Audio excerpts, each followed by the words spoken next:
What's up, everyone? Welcome to L2R2, a PlayStation podcast. My name's Fonzie. I'm joined by my UK bruv from another mum, indie game dev, Callum Monroe. Callum, we're on the precipice of the PS5 event. How do you feel, man? Yeah, I'm super excited. Like I said, I got a pot of ice cream, so you might see me like monstrously scooping gloopy ice cream in Yeah. my mouth. But yeah, no, I'm really excited. But obviously we've been waiting for this for so long. It's finally upon us, hopefully, because we don't want to get fooled for the second time. But yeah, no, really excited. Let's hopefully see the box and some games, and yeah, have something to get excited for. Yeah, no, same here. I mean, you mentioned some of the things we might see. Let's go into some predictions. So we still have a half hour before this thing kicks off. Yeah. I do have some thoughts. I know you have some thoughts of what we're going to see at this event in the first place. Sony has hyped this up, and I think in a proper way. Hopefully it doesn't fall short where we're all expecting just, Keanu Reeves to burst through the door again, just like at that Cyberpunk event, and just something on that level. But we'll see what they actually come up with. But as far as you mentioned the box, do you think we're going to see the actual PS5 unit? If they didn't show it, I would be disappointed, but I wouldn't be that surprised. I think we will see it. Yeah, I think we will. Just because there's been so many rumors recently, like photograph rumors. They're always like conspicuously bad. Like you can never quite make out like very much, which is always the case. But they seem to be pretty legitimate. So you'd have to imagine that if they're showing off PS5 games and it's like a big 1 hour event, then I'd imagine they'll probably show off the box. It would make sense to do that. I do keep hearing just kind of back and forth ideas because one of the things that was kind of shared a couple days ago was this Amazon posting, which was a placeholder. They do it all the time. And of course, the price they had was like $800 or something. People freaking out. That's not saying that's what the price is going to be. But did that placeholder mean that Sony's going to announce and you can pre-order it now? If they do that, then they have to have something to show. Like they have to have the box to show you, because otherwise why would they let you pre-order something you have no idea what it looks like? So if they're gonna let you pre-order now or this event, then they have to show off the box. But if we don't see those pre-orders, I can imagine them waiting maybe later in the summer before showing it off. It's possible that they could keep holding back these announcements that people are waiting for until they actually show it off. But I think it's possible. I think it would be a bad move personally, and I don't know if you saw earlier, I said about 7 years to the day was the day I pre-ordered my PS4, and I remember pre-ordering that pretty much as soon as you could. So it's quite strange that it's like come to the exact day, and also in that same photo, because it was like my Amazon order history. I've also got my Last of Us 1 pre-order, which goes back to what we've been saying for a while, where back when the PlayStation 4 was first announced, they announced it in such good time with the first Last of Us that it, kick-started the PlayStation 4 because everyone was talking about it. And it seems to be that, whether it's by coincidence or, I don't think it is, but the fact that, we're a week and a day away from Last of Us 2 and the PS5 is about to be revealed, I think it's just another stroke of that, clever marketing, really. I also don't want them to open pre-orders today because I have no money. So I don't want to miss out on the pre-orders. So it's purely selfish too. I'm like, hey, do we have to, show this thing off? We can let it ride until I get my paycheck, and then it's off to the races. That's what PayPal credit's for. That's what. That's true. Yep. There's ways to make it happen. I've had that waiting in the background for this day. So gotcha. That's smart. That'll be getting abused for sure. Because I certainly don't have the money for a PlayStation 5, especially if it's going to be as much as I think it'll be. Let's get into that. I think we're looking at $500. I don't think they show off. And that's the thing. If they allow pre-orders today, then they are showing off the price and they are showing off the box. I don't see them showing off the price today. I feel like that's something they would push off till later in the summer. I feel like you build the right amount of hype if you don't put into anyone's mind how much this thing costs. If you just show off the games and what it can do and the potential, that's going to take over more of that news cycle rather than drowning it with whatever the price is going to be. But the thing is, it's tied to the fact that whether they allow pre-orders or not. But I'm kind of not thinking we're going to see a price this time. Yeah, I don't know. I think if they show the box, they'll show the price and they'll put it up for pre-order. The same thing they did with the PS4. But the only thing I worry about is the fact that they've been, openly saying that they're waiting to see what Xbox do. And obviously Xbox haven't revealed a price, so it would be brave of them to do that, but you also don't know whether that was just, marketing speak or whatever, just sort of trying to allow this delay of when they wanted to reveal it all. But yeah, I think about $500 is about right. I think it'll be 549. I've just got a feeling it'll be that, because I think that they like that whole 49 addition Sure. on the end. And so yeah, I think it's going to be a lot pricier than what we're used to, but that's what we have to pay for if we want to make use of all this new tech that seems to be, for the first time, it seems like PlayStation and Xbox are actually coming in at quite a new modern time. They're really keeping up with the PCs this time, so it doesn't feel like they're already outdated as soon as they come. So Right. so yeah, I think that'd be a fair price. Yeah, I think so. With stuff like that they're saying is possible with next gen, with ray tracing being kind of a standard, with 60 frame per second doing 4K with the SSD technology, I think 500 is a fair price. I mean, if I imagine, with the actual hardware wise, if you were to build a PC, is going to be more than that, and that's kind of always the case. But yeah, I think $500 is fair. You're right that they mentioned they weren't going to say anything until Xbox reveals it, but you're right. Maybe that's also marketing. Yeah.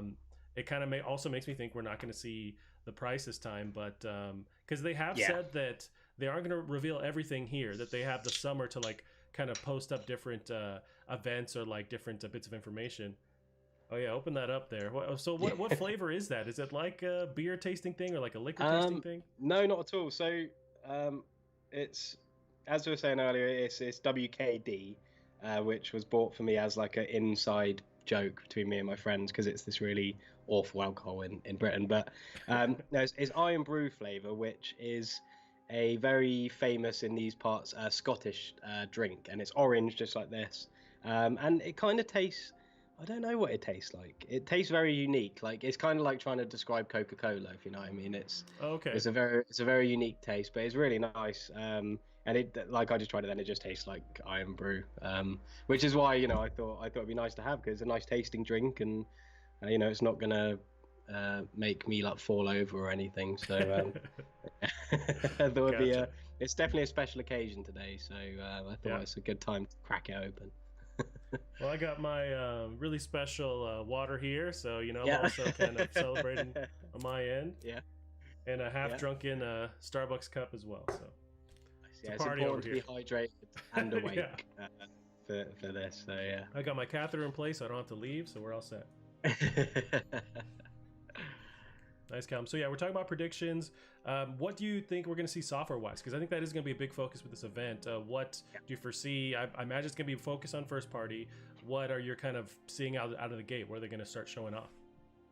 So I don't know if this is just me being hopeful, but I think we will get something Resistance related, whether it's to cap off the show with like a Resistance trilogy for PS4, or a new Resistance game. I think that's a little bit less likely, but I just think that Insomniac have been teasing so much Resistance recently online, and I mean, it's already like a big elephant in the room a lot of the times when you look at it, because it's stranded on PS3. It's probably one of my favorite first-person shooters, if not my favorite first-person shooter series. I think they're brilliant games.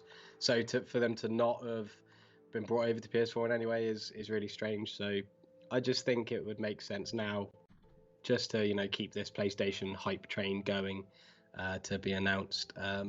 Something to do with that, and also now that we know that every single PS4 game, like from now, will automatically be PlayStation 5 fully backwards compatible, with FPS improvements and resolution improvements. It wouldn't be like a strange announcement to PS4 announcement, because we know that that's going to be on PS5 as well. Yeah, it's interesting. With especially with Gorilla, like I think we are going to see two different things coming from them at once. I also think it's going to be something Killzone related. That's been such a dormant franchise we talked about in the past. Killzone, why leave that alone? If you can also come out of the gate with this first launch lineup with a strong shooter, you're going to have something competing with Halo Infinite, which is they're kind of Microsoft is banking on Halo Infinite being the reason to get an Xbox One X or One Series X. There we go. Yeah, and so they should. Right, and it's but there's a lot of pressure on their shoulders there, so you're going to need to compete with if they're putting all their kind of Yeah, stuff in that corner, then you're going to have something on that level, and then yeah, why for sure. leave a Horizon alone? Like I think it's do you think it's too soon to see some gameplay from them? Do you think it's a teaser if they're going to show off some kind of Horizon 2 thing? I don't know. I think, like you said, it's going to be difficult because if we've got a Killzone game, I think we will get Killzone gameplay, and then maybe a Horizon 2 title screen or Yeah. with a bit of audio or something, so, akin to like remember the Uncharted 4 reveal, where it was like a map with like Drake's voice in the background or something. Oh, sure. Yeah. Yeah. So maybe something like that. But I think if there's not going to be a new Killzone, which is like another one of my predictions as well, is for it to be a launch game on PS5. If it's not there, then I think we could see Horizon 2 gameplay. I think that's a great IP to show off all this new tech, especially the SSD stuff with the Yep. loading of textures. I think a big open world game like that would be perfect to show off at an event like this. So, yeah, so I think either way we will probably see Horizon 2. I think whether there's going to be a Killzone or not will determine how much of it we will see. Gotcha. Now there's let's keep on the first party stuff. Any other predictions you're imagining? I'm pretty sure we can kind of bank on the fact that we're going to see some kind of Gran Turismo presence there. They're there with seems like Yeah, with every launch, and that's kind of your standard. That's another way to show off the tech, show off the high resolution of the cars and of the environment. So I feel like it's safe to say, if not, it's launching there with PS5, that it's some kind of reveal gameplay trailer thing. yeah, I think that's a good point. I think the same way we argue that they need a shooter to compete with Xbox, I think they also need a racing game because, Forza's huge, and Right. as much as it's not maybe part of our catalog as much as others, it is still a huge game, and it's still going to be a huge pull for Xbox. So yeah, I think announcing a new Gran Turismo or some sort of Gran Turismo announcement would be a big, a big thing for PlayStation. It's probably something that they've set their sights on for sure. And I guess we could, if we take a step back, if we're really expecting the same kind of launch lineup that we've seen in the past, where it's like you have your shooter, you have your driving game, you have your family-friendly game. Maybe that's an Mhm. old school way of thinking about it. But with the PS5, I feel like Sony is shaping this as like a next-gen console release with Xbox SX or Series X. Yeah, They're really trying to like have you still be able to play these games on the last gen and kind of yeah, create like more of a service of a system yeah, ecosystem. But with PS5, they're really treating this as like the next console iteration. So yeah, I feel like that's why they would yeah. follow that old school model of having your ducks in a row, having your different genres covered when you launch with the system. Yeah, well, yeah, I think you're absolutely right. I think Series X is very much about a new iteration, a new version of your current Xbox kind of thing. Whereas, PlayStation, Sony have already come out and said, we don't want to hold ourselves back by making these next gen games run on PS4 because, that's going to hold back the tech, it's going to hold back the developers. I'd imagine there's still, a huge amount of PS4 games still in development that are scheduled to come out in the next 2 years. So I'm sure that they've already got a huge pipeline of PS4 games in the works anyway. So yeah, so I think you're right. I think Sony are really looking at leaving the PS4 in the dust and really applying themselves to the next gen, which is that's the most exciting way to do things because that's just going to push on the games industry as a whole. It's going to open up so many doors for developers and for the gamers. It's going to be awesome. So yeah, so I think that, I mean, it might be a bit hopeful, but I imagine this is going to be a lot more. This is going to be like your first next gen look. I think I know that Xbox have already come out with like a thing, but that wasn't really next gen. It was like Right. like you said, like just a look at the next iteration of what's already there. Yeah, they're really kind of trying to promote this as this is the next wave of PlayStation. This is the next, step up. And I think Yeah, I imagine, and they're building these events for a long time, so it's not like they can react quickly. But we saw that Xbox event where they focused on the third-party stuff. It was yeah, lackluster. They didn't show a lot of gameplay. I think they're going to really try and come out of the gate showing gameplay, saying this is only on PS5, stuff that Xbox should have done, because they want to give people a reason to yeah, buy this thing in the first place. I mean, so you got to show off yeah, what's only possible yeah, for here. sure. Yeah, Now let's look at some yeah. other predictions. So there was this thing that either leaked or what have you a couple days ago on Amazon. It was this Crash Bandicoot merch, and it was like a different cell shaded version of Crash Bandicoot. Didn't look like it was from the remaster necessarily or the old games. it made people think, is this possibly, will we see an announcement at this PS5 event that there's like a next gen Crash Bandicoot game, some kind of like a reboot, and bringing it back to, because I imagine that remaster sold pretty well. Do you think that's possible? We see some kind of presence now. Activision still owns Crash Bandicoot, but they've been working together with Sony.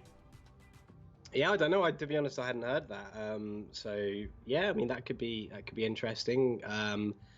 I'm not sure if it's something I'd necessarily be excited for at all. I mean, I like Crash and I liked the collection when it came out, but yeah, I don't know. It could be quite cool. I mean, why not have a brand new Crash game? It's I mean, everyone's screaming out for a new platform. I mean, people are always wanting like a new Resistance game. You've got a huge group of people who are always wanting Naughty Dog to go back to Jak and Daxter.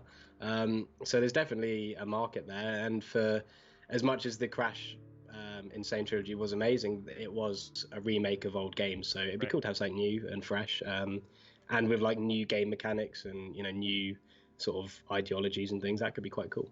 Yeah, that could be their family-friendly, property that they launch with. Yeah.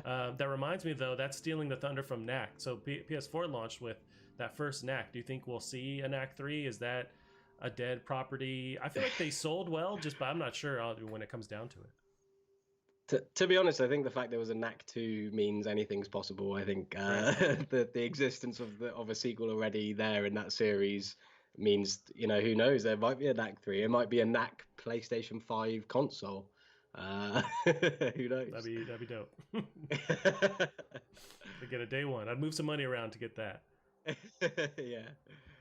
Now, what about, there was some possible rumors people were saying, just theorizing online, we see RE8 here. We see the next Resident Evil property that's been teased for a while. Do you think we see that here? Yeah, I mean, we could. That could be quite cool. I've seen the only things I've seen from Resident Evil 8 have been like really cringy, like pictures and really horrible descriptions. So I'm not sure how I feel about Resident Evil 8. So I definitely want to see something concrete so that I can sort of put these fears aside that it is going to be an awful, horrible cringe fest. But yeah, we definitely could. That could definitely be a thing. I was going to say, I don't know if you can see, but we got Sam, a friend of mine, in the chat saying every time Callum mentions Resistance, drink. Yeah, that's awesome. Well, I got my coffee here. I'll drink to that. Yeah, I think I've already mentioned it about 6 or 7 times. Now, with Resistance, so Insomniac, I want to say, still owns the rights to that, or that's their property. That's part of that dev team. So do you think they went full force into Spider-Man 2, I imagine, or could they have split off and worked on a Resistance? Well, that's the thing. I think Sony own Resistance. I think. Gotcha. So that's why I think them buying Insomniac could mean something there. There just has to be something Resistance related. They can't leave that. And also the fact Insomniac have been like just teasing so much by posting pictures like near enough every day on Twitter of Resistance. It's honestly just like it's getting towards like Half-Life 3 kind of like criminality. There just needs to be something, and I think that the fact PlayStation have bought them is a positive sign, especially the amount of money they spent. Yeah. I know that Spider-Man is a sure enough big income, but you'd imagine that for that amount of money they've probably got something else in mind, and Resistance is definitely a sure enough income as well. So yeah, I'm trying not to say the word. So you're gonna have to chug. Yeah, Gavin, Gavin. I keep thinking, Gavin, your name is Callum. My brain works today. Same enough. Similar enough. You're both white. All right, Callum. So now my out of left field prediction with that RE8, theory was that maybe we see the Resident Evil 4, like a teaser, an image, something confirming that that's the next remake. Do you think that's completely batshit crazy? I don't know. I don't know. It's very exciting to hear and to think about. But yeah, I'm not sure. I mean, to be fair, Capcom have already come out and said they're not going to be releasing any DLC for RE3, which I think people are quite annoyed about. But that could be a pointer towards the fact that they're already working on something else. So who knows? That would be really cool. But again, I think if anything, it would be like a title or Yeah, or at the something. most, right? Yeah, I don't even think they would have like a CG trailer or anything yet, but that could be cool just to like completely confirm it's happening because it's still like bordering on a rumor at the moment. Right. So yeah, just some like concrete, Resident Evil 4 is being remade would be really cool. That would be nice. Now we just had the Final Fantasy VII remake come out finally, and that was premiered at Sony's E3 conference years ago. What, 2015, 2016, something like that. Do you think it's too early to show an image, a title, confirming that the second one is? I mean, they're working on it obviously, but some kind of progress report on that part two. I don't think so. Just because I know that Square have been like really pessimistic over it in like a really weird way. Like a lot of people have been really open about how they don't know how they're going to do it. So I can't imagine that there'll be anything today just because of that. I mean, it's just one of those things, isn't it? Where yeah, I just don't think so. Just judging from recent interviews and things at Square, I can't imagine that they're anywhere nearer and wanting to show anything off yet. Yeah, I feel like that's fair too. Now going back to the Yeah, chat, so we got Moose Knuckle Movies wrote that they agree Resi 4 is still perfect. I need a yeah, next gen Killzone game. I think yeah, we talked about that. That's a no brainer. A great way to sell the console, showing off the power yeah, of PS5. yeah, And then you got your boy Sam Turner saying I would take Resi 8 over Resi 4 remake. yeah, That's fair. I feel like it's cool. I want to see what yeah, Capcom can do to push the whole thing forward. yeah. But I mean, but it's like you played Resident Evil 4 for the first time recently, didn't you? Like as a completely fresh take, Yeah. because me and Sam and that's my friend as well, Moose Knuckle Movies. He's a huge fan of Resi 4. We all are, but for you to play it with no nostalgia, no attachment, you weren't 100% sold on it due to maybe it was a little bit aged in certain ways, and so Yeah. I think as soon as that kind of discussion comes up, I think there is an argument for a remake, and I'd love a Resident Evil 4 remake just because I love Resident Evil 4 and I'd love to see what a remake could be like. But yeah, I agree, Resident Evil 4 is perfect, and Resident Evil 8 would make a lot more sense. But yeah. Well, I mean, you can throw me under the bus. I was talking a lot of shit about Resident Evil 4. I loved it. I had a blast, man. It's crazy because it is a perfect game, but at the same time, man, there's some legit improvements we could make. We could work on the interactions with the daughter, how that works, how you just die instantly when she gets caught. That was super frustrating. Just stuff like there's plenty of things you could adjust. You don't have to adjust much, and definitely like a graphical overhaul would be cool. Although the game's still beautiful, I loved it, but I still thought coming with fresh eyes, hey, there's tweaks we can do here that would still make it a perfect game and even more amazing. So yeah, but I wasn't. I understand that people have it's a very special thing in our lives, and we don't want to fuck with it. I get it. At the same time. Let's maybe remove the daughter completely, the president's daughter completely. Actually, she sucks. She sucks. Yeah, Callum. So we're 6 minutes away, Callum. We're getting close here. Yeah. What other predictions we want to go over? What are you thinking we could see with this event? So I think going back to I don't know if we said this when we were live, but a new Battlefield. I think just from what I've seen today, Battlefield being quite I say vocal. They were like changing their photos on their social medias, and I've said for a while. I think I've said on the podcast before that I just want a Battlefield 4 too. I just want a sequel to Battlefield 4, basically. Even Battlefield 4 again, like that's fine. Yeah. I just want that game again because it's so perfect and amazing. And they changed their cover photo literally like an hour ago, not even that, to Battlefield 4's cover art, which it doesn't have the 4 on it, but it is the Battlefield 4 cover art, which is like 3 games ago now if you include Hardline.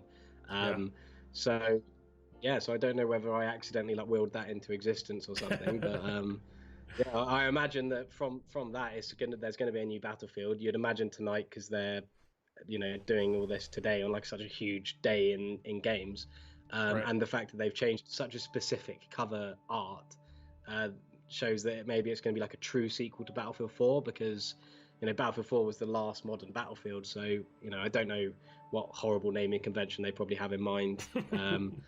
Like I'd imagine it's going to be like a true sequel to Battlefield 4, which would be awesome. I think we never include hardline, is what Sam just said. That's fair. Yeah, I don't think anyone did. Anyone play it? Did you play? Did you like that at all? Yeah, I played it. I liked it. I was it came out around the time where I was really good at Battlefield, so I think I liked Hardline just because I was really good at it. Gotcha. But yeah, it's not the best. It's definitely nowhere near as good as Battlefield 4. But yeah, I think Battlefield's most at home in modern combat. I wasn't the biggest fan of Battlefield 1. Battlefield 5 didn't just keep me interested as long. So yeah, I think we need another modern Battlefield to really show, games like Call of Duty that, and Battlefield's had such a bad rap recently but we all need to remember that Battlefield is the true king of first-person shooters, in my opinion, when it comes to multiplayer and especially in a modern setting. Well, I mean, you definitely threw the gauntlet down. I mean, those are strong words, especially with Call of Duty. They're kind of on top right now, so it is up to Battlefield to if they want to take the mantle. Right now, Call of Duty owns it. Yep. My only hesitation with your prediction with seeing Battlefield there is that I think Call of Duty have a stronger relationship now with Sony. These past couple of years, they made that deal where they kind of premiere content there first.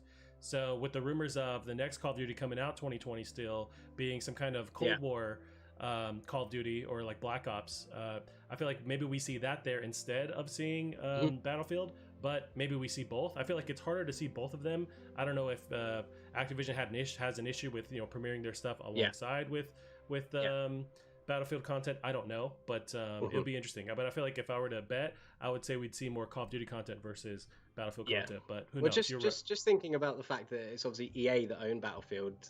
I don't know whether it's happened like under my nose or not, but I know that EA Access is coming to PlayStation. Very soon, and it's on the whether it might have even come now, but I know that it's very soon coming to PlayStation.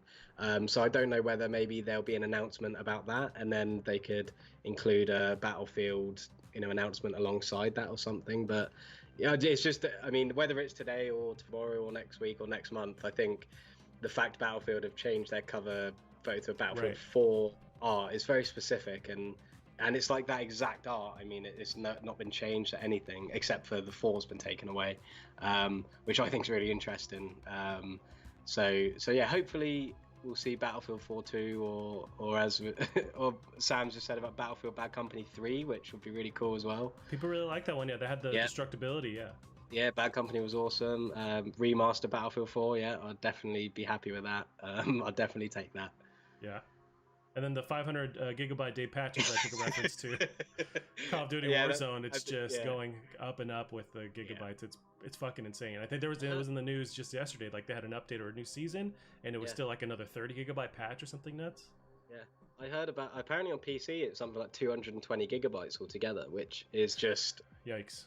It's just not really acceptable at all. No, like that's, not at all. I don't think I've even got that much room left on my hard drive of my PC. To be fair, it's that's a huge amount of room for a game that is so okay.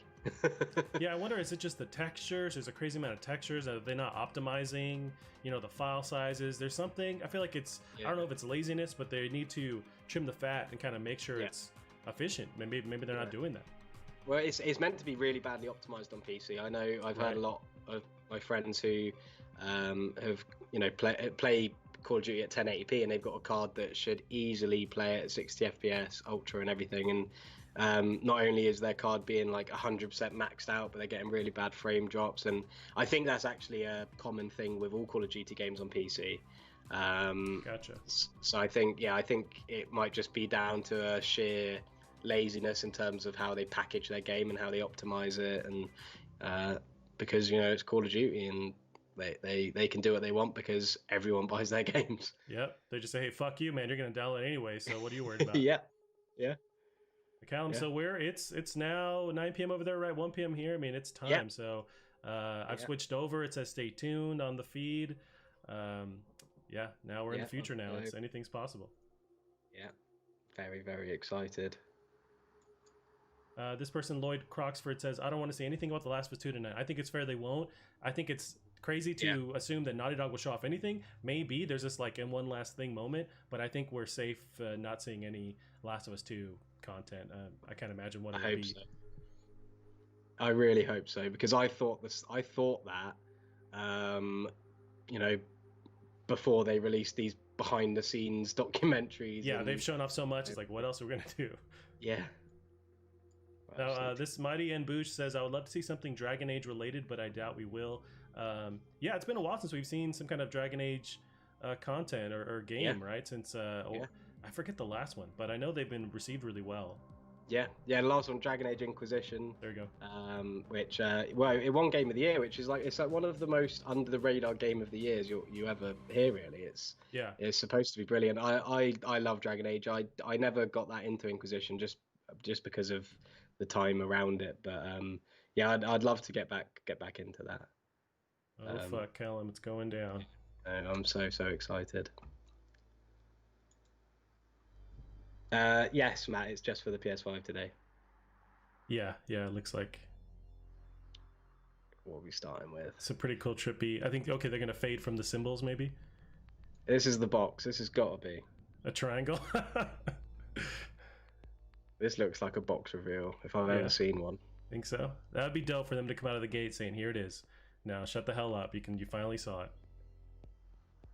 Oh, it's going into some strange shapes now, though. It looks like they are staying with the white, black, blue motif. I think that's going to transfer over for sure into the console. That we've already seen the DualSense have that. It's a nice color scheme. That looks like a box. Oh, no, it doesn't. Sorry. No, that's a square, man. That's. I just want to see it so badly. I know. Oh, it's just the symbols. It's just the symbols. Mushinoko wrote, "Give me an Octodad sequel." I think, yep. If we don't see that, we're gonna fucking explode. Oh, nice. With that first PlayStation boot up screen. Yeah. I like the hammer been done. I just want to see it. That's all I want. They've got, and that's one thing Xbox doesn't have quite yet, and maybe they're always at a disadvantage. Sony has so much history with PlayStation, so they can always pull at your heartstrings with going back to the 90s and going to now. It's like they have us all, they've been around for so long. Yeah. My video is really quiet. It did this last time, didn't it? My video is really quiet. Can you increase the volume on the YouTube feed on the video itself? What one are you using? GameSpot's one? No, this is Sony's straight from their YouTube channel. Yeah, that sounds better. Oh yeah, that's much better. Okay, cool. Oh, this is so exciting. So they just created a Rockstar logo. Whoa. Okay, so they're selling GTA 5. Yeah, this is GTA 5, isn't it? Yeah. Are we gonna see a GTA 5 PS5 version? I think that's a no-brainer. That makes so much money.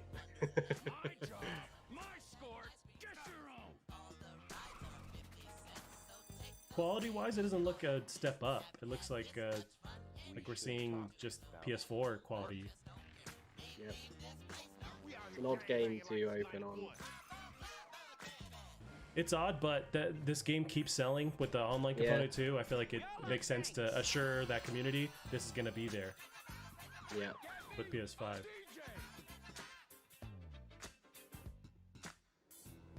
Yes, this is all the new online stuff in it. There's some campaign, but I think there's also some multiplayer in there. You're right. Yeah, definitely multiplayer. Yeah. Oh, DeLorean's nice.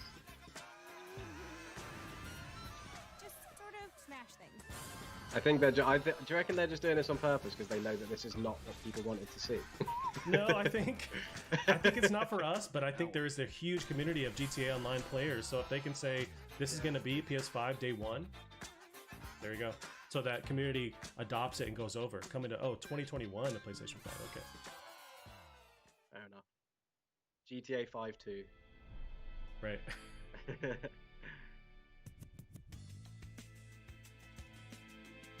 Oh, free at launch in 2021. Nice. Oh, nice. That's pretty cool. That makes a bit more sense now. Yeah. See, look at this. They're saying PS4 stuff, so they could say PS4 Resistance Trilogy after they've announced Resistance 4 on PS5. They could show Resistance 4. Sure. Yeah. And they'd be like, oh, and also. I think you're right. I think you're definitely holding on to that dream, and I respect that, but you gotta kind of let it go. It's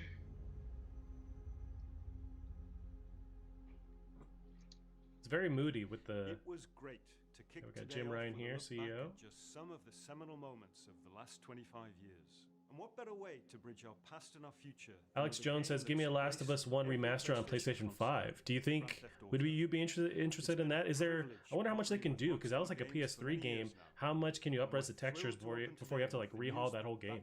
I think by the time we play Last of Us 2, I think we'll never want to play Last of Us 1 again. It's possible. Yeah. No, I think that would make sense. I imagine that the PS4 version will probably be backwards compatible on PS5, just because it's such a big thing. Yeah, I'd love a new Motorstorm game as well. New Motorstourmobiles. Oh yeah, for sure. I think they're gone now, aren't they, Evolution? Yeah, I think that studio was disbanded, and they're all working on all different stuff. Like people from that studio have splintered off into other studios. Enough from me. Yeah. We're gonna have the games do our talking. So I didn't catch what he said, but how much more are they going to squeeze out of GTA 5? Oh, they're gonna fucking keep as much as they can. So we got the new logo, PlayStation Studio. So they said this is GTA or this is PS5 gameplay. That looks really nice, that PlayStation Studios logo. Yep. A hero's just someone who doesn't give up. Sounds like Spider-Man. Your dad said that. Yeah. Spider-Man. Yep. Awesome. Nice. Now it's your turn. You be a hero, Miles. Oh, we got Miles. Okay, let's do this. Awesome. Okay. There was rumors there was going to be winter. There was some like concept footage that somebody showed online. Whoa, Ghost Spider-Man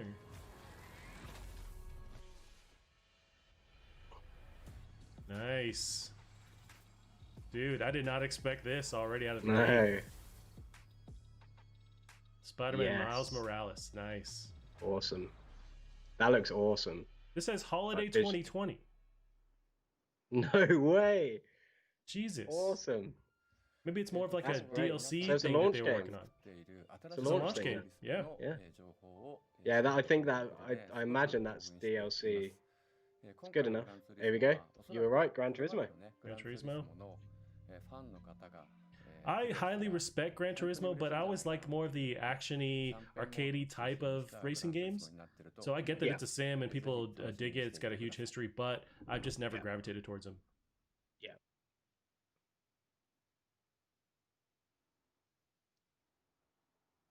I haven't been eating any of my ice cream and it's going to melt. This is not good. Well, now if you say resistance, you got to chug some of that ice cream then instead. It's just going to be liquefied, so. This is going to look just completely photorealistic, isn't it? Oh, I'm sure. Because they already do.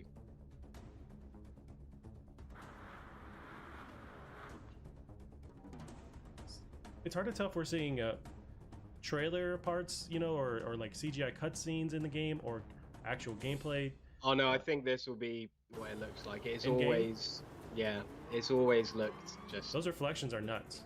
Yeah. Wow.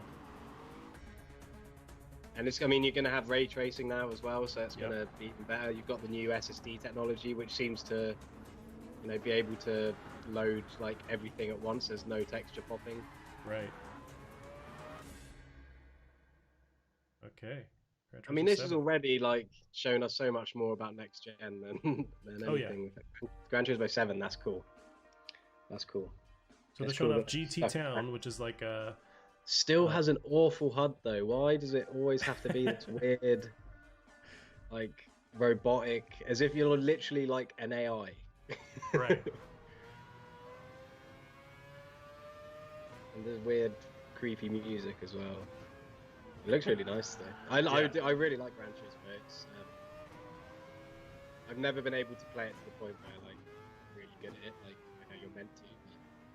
Yeah, I feel like you have to have like a proper setup too. You have to have like the wheel and the pedals. I feel like you have to go all out when you're playing Gran Turismo. Yeah. This is cool. It's already 2 PlayStation 5 games. Yep. Also coming out of the gate with that Spider-Man thing. Yeah. I wonder though, because it's happening so fast, coming out this year, holiday 2020, was this a DLC thing that they were working on and were able to kind of polish it for PS5? Is it a full-fledged, you know, Spider? Because it's not Spider-Man 2, it's just Spider-Man Miles Morales. Yeah, I'd imagine it definitely sounds like a maybe. It's tough to call things like DLC. I imagine it would be like a shorter, like a kind of game to tether the gap between Right. Spider-Man 1 and Spider-Man 2. Yeah, DLC isn't the right word, but something that they like a Yeah. smaller chunk. That It's like Wolfenstein: The Old Blood, like There you go. you know these big standalone games that aren't you know full titles. But no, I'm happy with that. I'm happy with the Spider-Man, any Spider-Man for Yeah. especially at release. That's awesome. So this is from PlayStation Studios as well. This is their first party. Oh, it's your boy Ratchet and Clank. Yes. I think my video's a little bit before yours. Oh, really? Damn it. Yeah. That's awesome. I can Oh, pause yes. mine. What are you seeing right now? No, it's fine. It's fine. Okay, okay. I'm just seeing Ratchet and then flying pterodactyl things. But no, it's all good. The robots just showed up on my feed here. Yeah. I really loved that last reboot they did. So man, Oh my I can't God. wait. And I forgot that this is. I didn't predict them coming out the gate, but this makes sense. Well, it's really cool because obviously they had the film come out, which was like a reboot of the first game, Yep. and then the game was a version of that. So they've now got like an entirely new timeline to play with, which is really cool. It looks It beautiful. looks just so nice, doesn't it? Yeah, I mean the last one already looked so beautiful as well. So this is just the next level. And not only is this 3 PS5 games, this is 3 exclusive games Mhm. that they've shown. And I think that the fact that it's so loaded already probably explains why they didn't want to delay the console, because they've had all this lined up. They don't possibly want to. Right. Oh, this looks insane, doesn't it? Yeah. It's at the point where it's hard to pick apart whether this is CG or gameplay because it all Yeah. looks like CG, but we're at the level now where the gameplay looks Yeah. like that quality. It's like the particles, like the particle effects and everything, isn't it? Yeah. Ratchet, we are too late. Ratchet? Man, why did I upgrade my PC? There's like a female Ratchet? Is that already happened in the story, or Not that I it's know almost like a of. different dimension version of him? Yeah. I didn't get a date. I didn't see them show a date on that one. Rift Apart. That's a cool name as well. So excited to be able to share with you a first ever look at Ratchet and Clank Rift Apart, a brand new, full-length, interdimensional adventure built from the ground up for the PlayStation 5. We're doing things we've never been able to do before. Come on. Like use Come on. dimensional rifts to be able to leap from planet to planet nearly instantly. Oh, Or you're, put ray you're tracing thinking of functions on that remake planes. thing? I don't know, man. Worlds are filled with density and life previously It's fine. They can unseen. talk about Ratchet. They've Plus, got plenty of Ratchet's time to all-new talk about arsenal is Resistance. more exciting than ever thanks to the DualSense controller's enhanced feedback. Ratchet and Clank are near and dear to our hearts at Insomniac, and we can't wait to share more with you in the future. But for now, here's another look.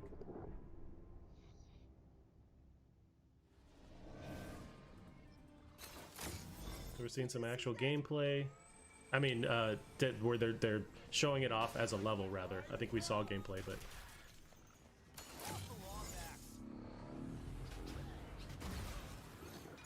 yeah, those particles are insane. Just everything crumbles and destroys, and Yeah. the reflections are also. I love don't know if these that's ray games, tracing, so- but From above.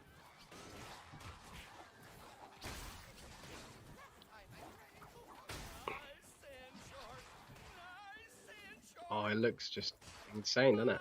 yeah, this is definitely PS5 worthy. I think this is Yeah. pretty I'm nice. so excited about this.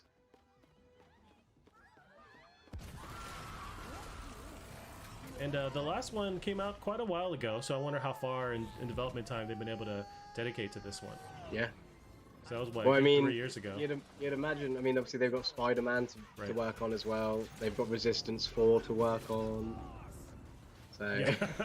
I think they're a pretty big studio though, so they can splinter enough Yeah. to like work on multiple things. Well, at the same especially time. with the billions that Sony have given them. Right.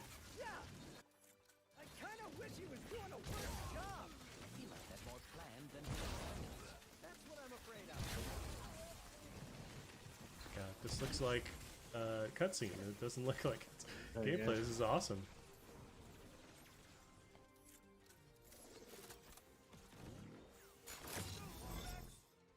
Yeah, sorry, man. I didn't see what Matt said. Just realised God of War 2 could be a thing today. Yeah, definitely Like could a actually. remaster? No, Or no, like the just- you God of War, yeah. Gotcha. Man, I see. I feel like it's still too early, but maybe some kind of reveal, some voiceover thing, and then a logo. But Yeah. anything's possible. I mean, you never know, because if this new tech is really going to make things that much easier, Sure. I mean, who knows? But also with God of War, I want them to take the time. Like, Yeah. don't worry about rushing anything out because that last one was such a masterpiece. So yeah, that was captured on PS5. Yeah, man, looks beautiful. That's a great decision to sort of wait for PS5 for that. Yeah. There's enough sort of hype been built, definitely, for that. Come on, this is the box, gotta be. Come on, show us it. My screen went black. Does yours? Okay, no, we're switching. Square Enix is now what's on screen.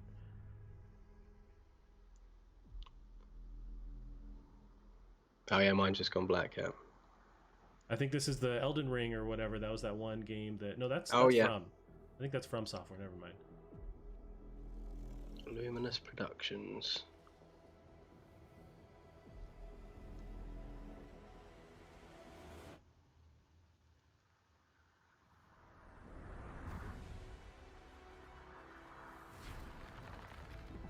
Whoa. This looks a lot Hair like that graphics. canceled Xbox game. It's like Dragon something. Project Athia. Cam, let me know how far behind you are, because I don't want it to be too ahead of you. That's all right. I'm just. It's the title's just come up now. The Project Athia. Okay, I might wait here and, Mhm. and pause for a second, Okay. just to give you a little bit of time. It's just told me it's exclusive for PlayStation 5. Let me know when you see that blue screen with the angles on it. You'll know what I'm talking Yeah, about. got it now. Yeah. Okay, cool. Just a slight delay. Yeah, because you might say like, "Oh, it's resistance." Yeah. To be fair, I don't mind as long as it's there. I hear you. So I'm seeing a hallway now. Yeah, I got that. Annapurna. Oh, they always do really cool like indie titles.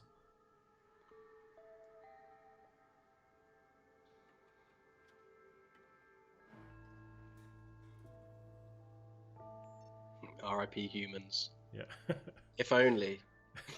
Well, this might be in the next 2 days or something. This might be not too far off for us.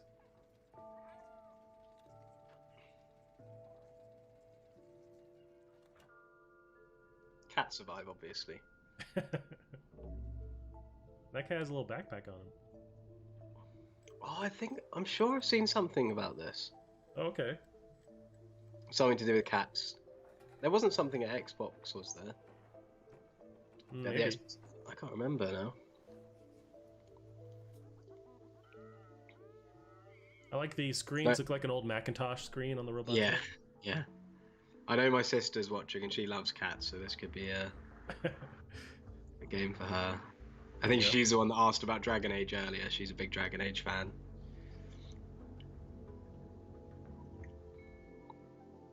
She was the one that tortured you by making you watch a Resident Evil gameplay when Yes, you were a kid? yes. Amongst many, many other terrifying things that a child should not be subject to. So it's called Stray, whatever that title we just watched was. Pretty cool.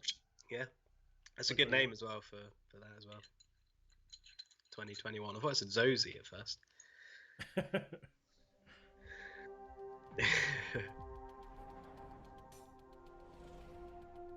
I like their transitions.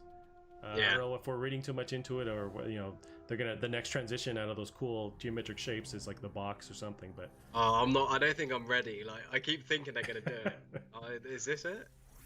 4K They're Ultra HD Blu-ray. touting some features here.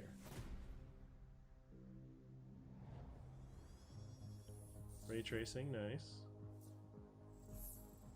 Come on, this has got to be the box, isn't it? It's got to be. Ooh, the controller. Controller. Haptic feedback. And what does the controller plug into? Plugs into the new charging dock available this summer. So I've definitely grown. The controller's definitely grown on me. USB-C It has, as yeah, well. for sure.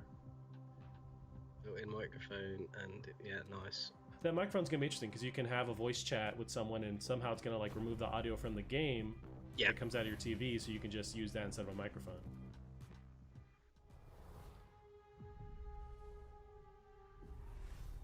I'm not ready. I'm not ready. I'm not ready. I'm not ready to see the. Well, make sure Don't and hide your Don't show it eyes. to me. Actually, I've changed my mind. Don't show it. Trade-offs between the artistic vision Gorilla. and Oh no, technical he's not a gorilla limitations. anymore, is he? With No, now he PS5, runs we're not Sony or gonna the be PlayStation able division. to Oh yeah, realize Ben's just made a good artistic point. vision a lot better. VR. It's got We a might ton see of some horsepower, which is PSVR very 2. easy to unlock. It's possible. I think they're gonna wait on that. That's just me. I feel like they're gonna PS5 have a will separate thing, present maybe paradigm a while shift from now, as months to from what now, about the players will come to expect PSVR from 2. gaming. Will Yeah. let us tell stories, I'd like create Half-Life Alex worlds, to create come to gameplay it. Oh that yeah, I that's think my. will I also truly feel like captivate that's gonna the be player there and really because that has to be. satisfy That's people. the VR killer app Let's take a look at for the new last like 5 franchise years. from That's the one you want to Robot play. Studios coming exclusively for Mhm. PlayStation 5. So these are exclusive PS5 titles. I think it was his intro. I really like that PlayStation Studios. It looks really Yeah. good. Super dope, clean. Oh, House Housemark. Marquee. Oh. Is it House Marquee? Housemark. I think it's Housemark, but Okay, either way, I'd take the fancy either way one. it works. As long as it's not a battle royale, because I was so upset when I found out they're making a battle royale. But if they're still making twin stick stuff, then that's fine. They can make as many battle royales as they want. The attack, They usually don't my death. go into this like photorealism with their games, No. right? Like No. not this kind of like first person The attack, or cinematic look. No, not this like close to the characters. Definitely Right. not. trapped in this endless cycle. Even death. This looks really cool. Hmm. Each time I awake, this planet seems somehow different, Oh wow. Okay. changing. So it's Yeah, not third not person, quite possibly? like their stuff. This Yeah. world is becoming part of me. The Infected voice actresses sounds familiar, but I'm not sure where. my memories. It'll be interesting to see because Housemark have never made I spent years great stories. Mm. So it'll be interesting to see how they tackle that. Yep. But then again, it's never really been the main focus of their games, so you know it might not be that they can't. It's just they haven't put that much effort into it. Right. This looks really cool. Yeah, I trust their shooting mechanics for sure. So this looks like a twin stick shooter, just from a different perspective. It still has that kind of like constant action flowing kind of feel to it. Yeah. It didn't seem like it was very like aiming. It was more sort of Okay. just Yeah. constant shoot. before the cycle Yeah, this looks cool. breaks me. I like the kind of like demon alien kind of thing as well. Returnal. That's a really cool Eternal. name. Interesting. Yeah, that's a cool name. Yeah, I'm really excited for that. That's awesome. They're pairing their great gameplay with some more cinematic. Yeah. I'm lens just on so it, pleased that they're making something that isn't that battle royale because they make such fun games. Did that battle royale ever come out, or that was just announced that they were working on that? I don't know. I haven't really followed it, to be honest. I have a feeling it might be out in like beta or something. Like pretty much every battle royale game is. Sumo. That's where Sam works. Oh, nice. Yeah, he's works in that IT, so he should know all about this. Yeah, are you gonna make some announcements here in the stream? Winnie the Pooh game or something. Yeah, what is this? Whoa. Little Big Planet. Nice.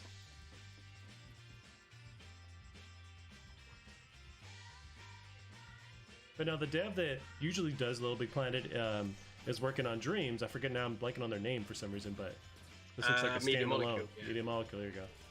Looks like a standalone project.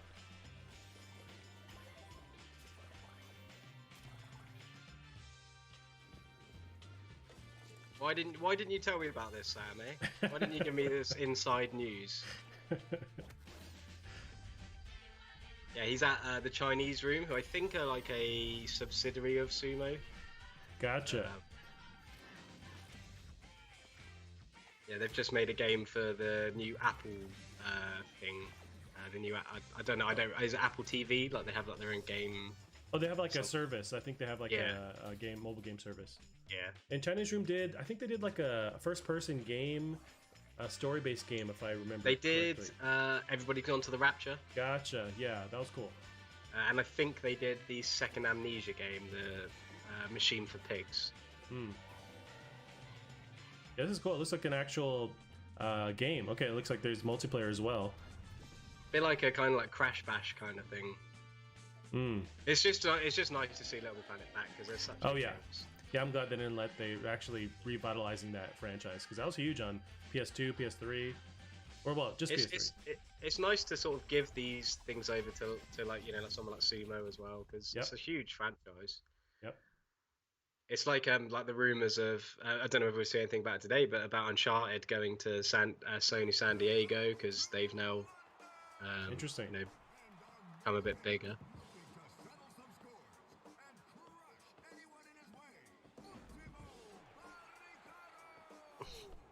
So what is this? This looks like a proper like PS2, not visually. I mean, like it's kind of like The fun style? PS2 Yeah. kind of games. Yeah. Oh, are we seeing Rocket League? Definitely looks inspired. Very much by that It reminds me style. of like those sort of like Carmageddon games. What's the developer? It's like Lucid or something. Yeah, it's at Lucid. You're right, and that's not the Yeah. dev of Rocket League. It looks pretty fun though. Yeah, you can jump out of your car and Yeah. run around for some reason, but yeah, that's dope. Man, there's strong Rocket League vibes though to this. Yeah. It reminds me of a game that my brother will know. It was a WWE like driving game on PS2. Oh wow. I can't remember what it's called now. If he's watching, hopefully he'll say in the chat what it was called, because I can't remember. But it was so much fun, and like every wrestler like became had their own car. Oh, It was nice. so much fun. It's a bit like this.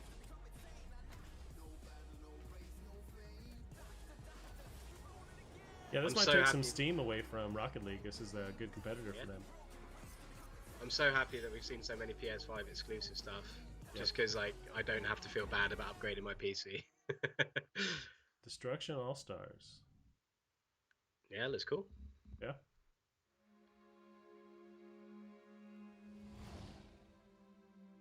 Oh, More no. teases.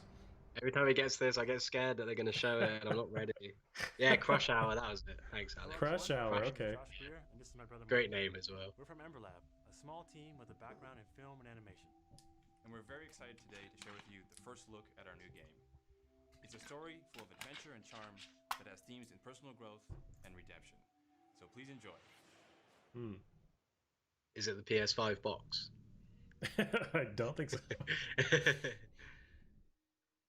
Oh, that's cute. Yeah, like super cute. Oh god. I can't handle it. It's too cute. It looks just like something straight out of like a Pixar film. Yeah. That game had me hyped until it was called Destruction All Stars. Yeah, maybe not the best name, but too many acronyms in there. Or, not acronyms, but Do you not realize that games all have terrible names nowadays?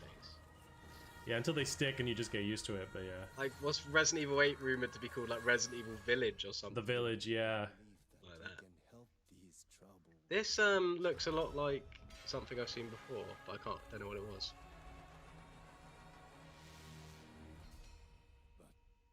This literally looks like a Pixar film, but a game. Well, Really cool. their intro, the two brothers are, I want to say they're brothers. They said that they have experience in animation or like film Yeah. animation. So Yeah. looks like it carried over. Have no power here. Gandalf the Grey. Oh, this Wow. looks pretty nice.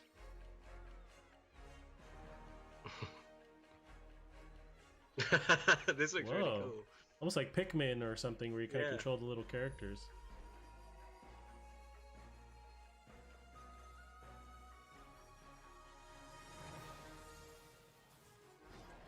I think yeah, with like we saw Ratchet and Clank, we're reaching a point where with the power of these next gen consoles, it's making these games look, but especially when they're cartoony, it makes them look at the same quality of like a Pixar movie, but you're playing the actual game.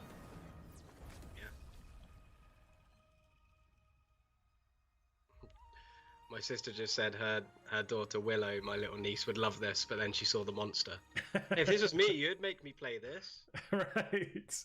Now all of a sudden you care about feelings and Yeah. repercussions. Yeah, it looked awesome. Yeah, it looks really.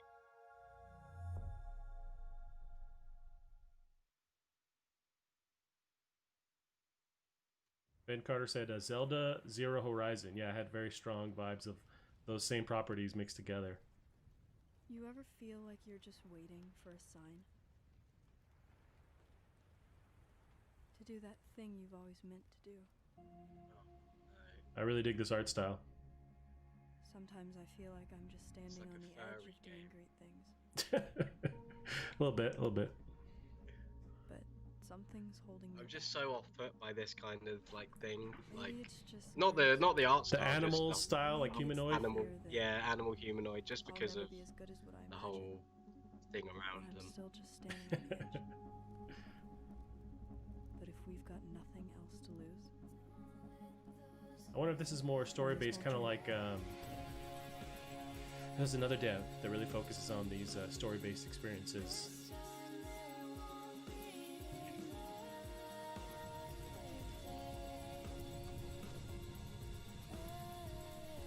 You were playing a game recently that took place in like a high school, right? What was it? Persona 5? Yeah. Doesn't Yeah. kind of interest you at all from that perspective, or? No. Gotcha. Yeah, it's not the art style. It just didn't seem very very interesting. Like, it didn't. I don't know. And also the fact, like, it does creep me out a little bit for everything. But yeah, I don't know. It just didn't seem very interesting, really. I love like anime and things like that. But yeah, that was a bit. That seemed a bit of a strange. Like, I don't really know who that was for. Maybe it's like based on something already A existing. property, yeah, like a comic or something. Sure. I love Lorne Lanning. Emotionally engaging story. He's such a rescuing is cool rewarding, dude. Failure is devastatingly hilarious, and the memories should last you a lifetime. Is he tied to the Oddworld games? That was kind of the title they had. Yeah, he's the creator of them. That's another game I played when I was far too young, and it scared the crap out of me. I'm sure. no longer a slave, Abe. Oh, this ice cream's literally like. Trusted, and it led them here. Yeah, interesting choice to go with ice cream and then that weird alcoholic drink too. Yeah. For the fate of your entire people is up to you.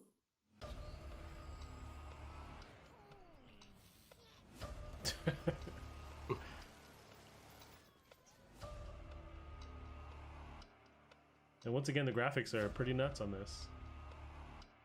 Yeah. The lighting's really nice. Now, you're a fan of the Oddworld games, right? Yeah, I really like them. I haven't played them in a long time. There was one that was free on Plus not long ago, but I haven't played them in a while. It's cool that they've kept the same like style as like the original. Yeah. Like the 2D scrolling. I'm sure it'll be a lot of fun. So a lot going on. You must find your full voice.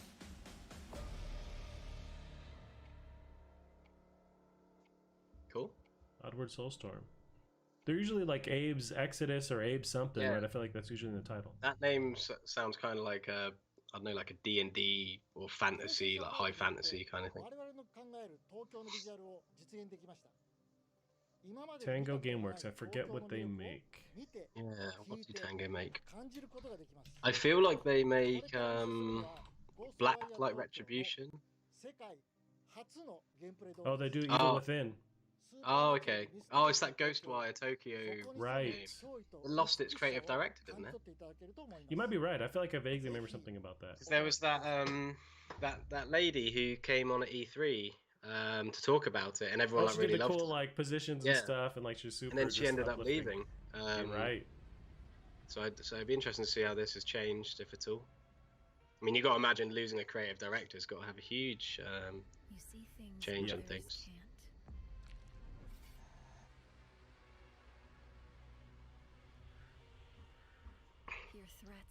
Others don't.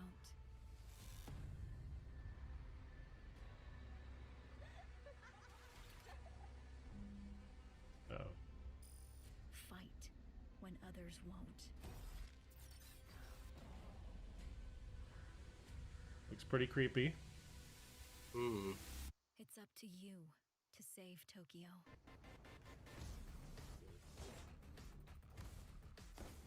I didn't expect that at all. No, is it primarily first person, or maybe you can choose? I think they're going for a first person only. It reminds me a bit of The Darkness. Oh, sure, I remember that. Yeah. In the way it's like very animated, like around your perspective, like because you Yep. have like those like alien things. Yeah, the tentacles or those serpents or whatever.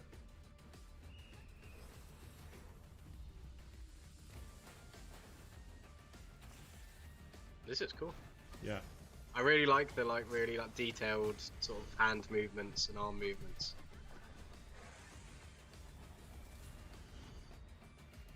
It's almost like you're signing like in sign language, and that's your attack. Yeah, that's cool. You can definitely see the sort of Evil Within vibes in the enemy designs and things. Yep. It's interesting they only put Bethesda at the end very small as well. Yeah, because they're what producing it or yeah, I think they own Tango. Gotcha. Yeah, where's the box? Ben just said. I don't know if we see the box. I'm man. scared. I do want to see it, but I'm scared to see it now because it's like, you know, when all that excitement finally gets to. Right. This is weird. This has got to be a re-release of something. This looks like a new property. I don't know.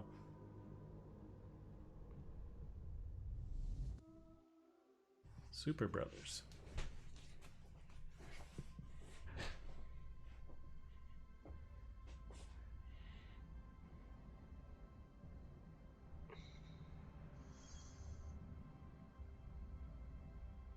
Is that a rocket? Carve I think so. Oh, is it kind of like a, do you reckon like a sim, a sort of life I wonder sim? because you started with like a just a series of people that were just way Yeah. limited in technology, and now they're in space.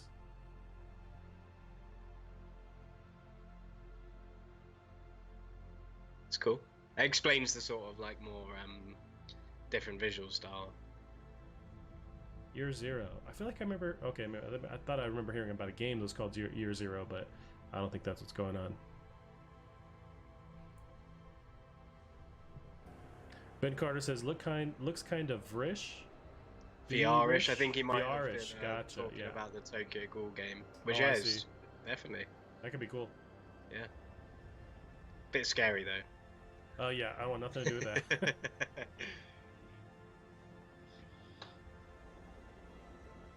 This is cool. It seems more artsy than like Sim for building It's that it style seems of kind of gameplay. like a Kerbal Space Program mixed with like a Journey or something. Yeah, what was that game? No Man's Sky. Maybe Oh, like sure. a more sort of like outer perspective No Man's Sky kind of thing. Yeah, that's holiday 2020. So this is launching with PS5, I imagine. That sounds cool. That's cool.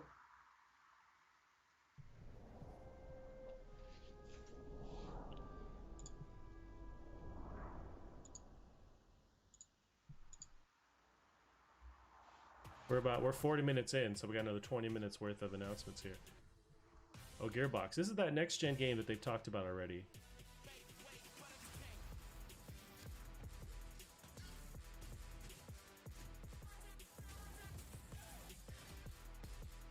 Gameplay looks fun. Yeah, that's kind of like God of War.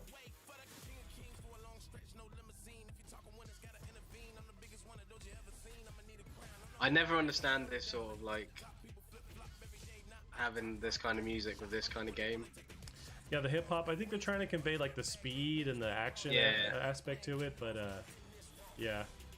There's nothing wrong with the music. It's just a bit right.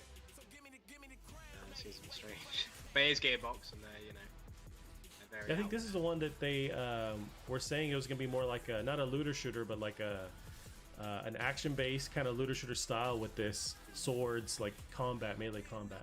Yeah.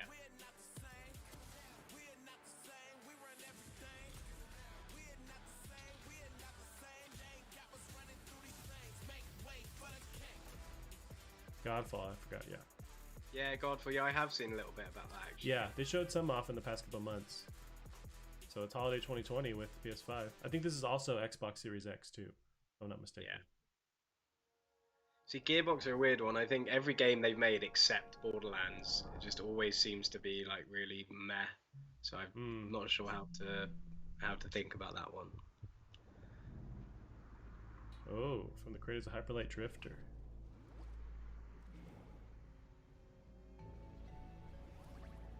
This looks really, really cool. I never finished Hyperlight Drifter. It was a really, really cool game, but very hard. Is that it's sort of like isometric, like camera angle? Yeah, yeah. And with Yeah, the I've seen it art before. style. Yeah.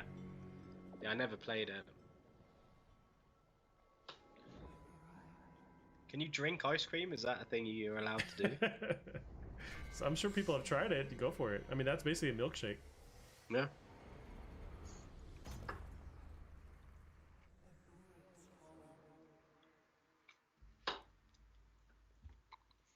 Mr. X McFloppy says, Brothers in Arms was good. Wish they'd finish that series. I don't know if that's also from Gearbox, is what he was mentioning, or what they were mentioning. I'm not sure who did Brothers in Arms. That was like back in the day with like PS2. That might be Gearbox, yeah. Early PS3, I think. Yeah, it could be actually. I'm sure they'll chime in. Yeah. Yeah, that could be Gearbox. I know that they've made a lot of games that you wouldn't necessarily associate them with, but I mean, recently it's more been like Battleborn, which was, very average. What else was it? Aliens Colonial Marines. Oh, sure. That was like, was... really well, or not well received at all. It was, they had a bunch of issues when it launched. Yeah. But Borderlands is like one of my favorite game series, so they definitely have, something there. Right. But yeah, he's just said, it is Gearbox. So yeah, that could be a cool one for them to go back to, but... Just a recap. Hitman? Yeah, I think you're right. Yep. So will this be Hitman 3? Because they've like gone back, they've like created a new reboot series, haven't they? Yeah. I'm sure Hitman 2 wasn't that long ago, was it? No, and they did the episodes, and so maybe this is that same kind of style of doing it. But I think you don't really need or they don't need to like revolutionize Hitman in like a technical way. It's always just about the levels and the sandbox and how fun the sort of missions are. So I think, this is like the kind of game they could just bring out. Really. Yeah. It's cool. I love the Hitman games. I haven't played much of the new Hitman, but the older ones I still love.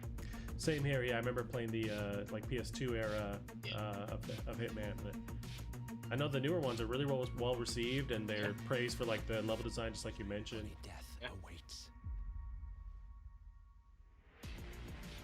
Hitman 3. Nice. I like how it kind of looks like a barcode as well. Oh yeah, that's true. January 2021, cool. So it's again not far off release. Right. It's cool. Gives me a reason to play the other ones. There you go. Hitman 1 and 2. From IO Interactive.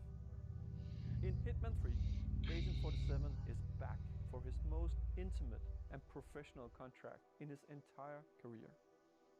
This is also the dramatic conclusion for the World of Assassination trilogy. I'm so proud to be here to present a little glimpse of the gameplay where Agent 47 is on top of the world in Dubai. Enjoy. I wonder if this one will be exclusive to next gen, or if they'll also release a current gen version, because they've sold really well on current gen.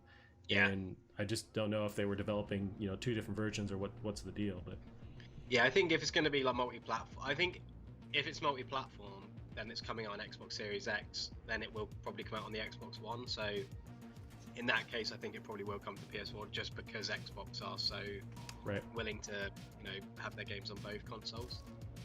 But I think they're exclusives. They're surely exclusive to PS5, just from what PlayStation have been saying about their own games, really. It'll be interesting to see how multi-platform goes, though, because you were saying earlier about how Xbox are trying to keep games on the Xbox One still as well. Right. So that might benefit the PS4 and the people who don't want to upgrade or get the PS5 yet. I'm seeing the UI, I think. I wasn't ready for that. That was like a jump scare. I like the little bits kind of mixed into the... It was Astrobot, right? Oh, this could be VR. unless it's a non-VR Astrobot game. It might be. If anything, it'd be still standard PS VR, but it might just be like a little gimmicky thing for the new controller to show off the new controller or something. That's true. Although the controller gets rid of the traditional light bar, so they're just using the motion ability on it. I wonder to do the whole like motion translation to the game. I wonder. That looks like the PS2 sort of intro screen there.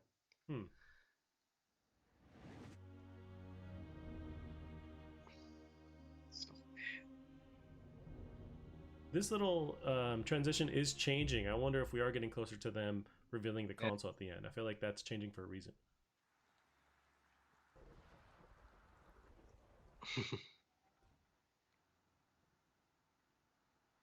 NeoStream presents. It's nice to see like a little bit of focus on indie games, because Sony have like quite recently kind of distanced themselves from that. I think they have, but with the PS4, they kind of came out of the gate really supporting indies. Yeah, and then they bringing kind that of back. went the other way. Yeah. So it's nice to see them sort of coming back and showing some support. Yep, I agree. It's not that they don't support them. I think it's just that they've kind of been distancing themselves a little bit from. They're not leaning it. as hard on those indie experiences. This looks cool. Yeah.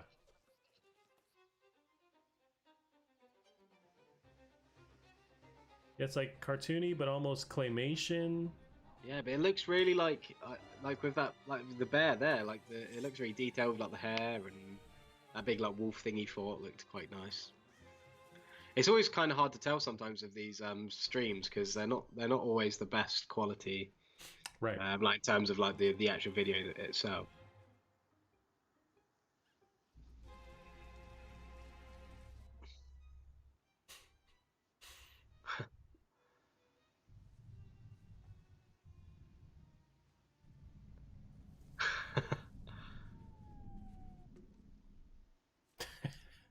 That's awesome.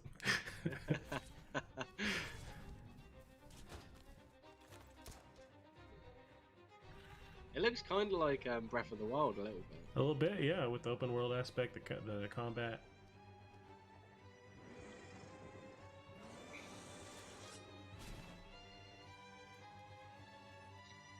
It just looks like whoever's made this just put all their favorite things into it, it just seems really cool. Little Devil Inside. Nice, that looks cool.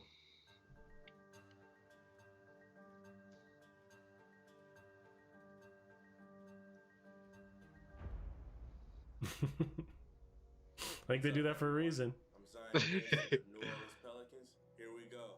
The first ever teaser for NBA 2K21. Y'all are not ready for this. I love seeing sports people in adverts. It's my favorite thing ever. We get loads of like footballers, like English footballers and stuff on TV, and it's so funny because it's like completely not their like comfort zone, is it? Like, I mean, I wouldn't be comfortable talking on TV, let alone like a sports. Like, yeah.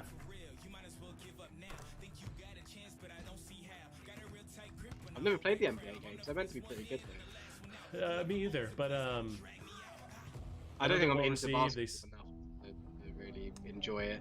Yeah, I mean the sweat's on point. Like I know in the past games they were always like pushing that sweat technology and like just the reflections.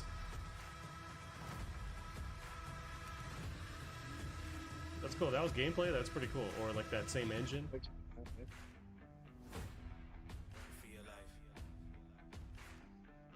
Oh, 2020.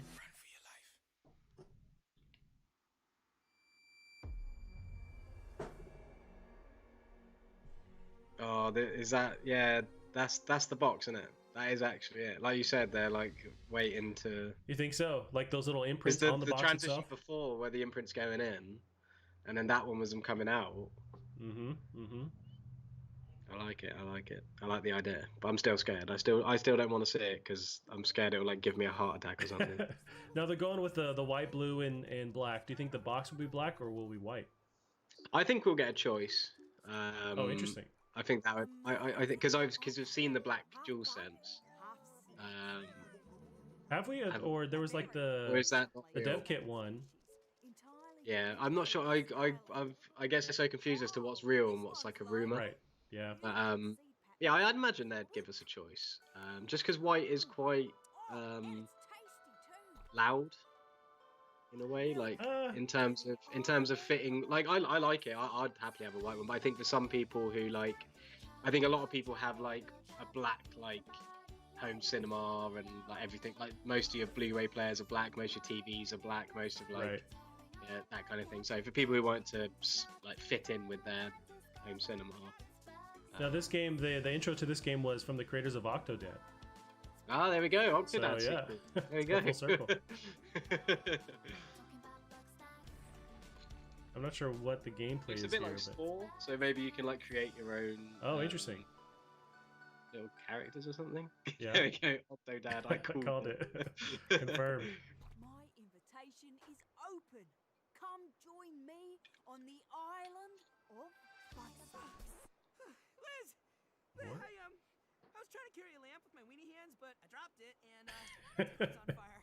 Yeah, they're changing the like appendages to whatever you want. Like it has strawberries as a hand. That looks Bug really cool. snacks. I love Spore, so that's a cool little idea. Bug snacks. Is that a burger? Something? Ice cream worm.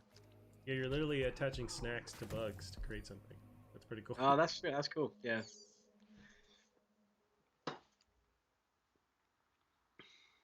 We got I don't have 7 enough time minutes. to play it because I'll probably be playing Resistance 4, but We'll see.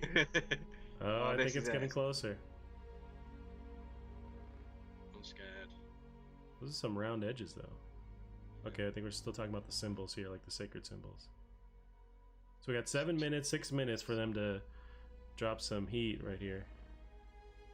Such a tease.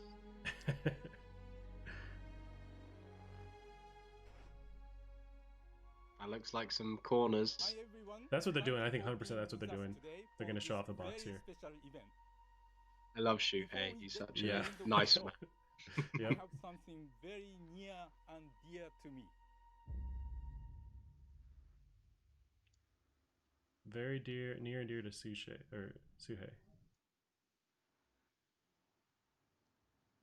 Resistance, please, just do it. Just do it. So it was a PlayStation Studios. Ooh. Sorry, someone pod racing past my house. Yeah, sounds like it. Is this Horizon stuff? Could be God of War or Horizon. Oh, that doesn't look very Horizon. Or maybe it is. I don't know. Or that Elden Ring. Oh yeah, maybe Elden Ring. Yeah.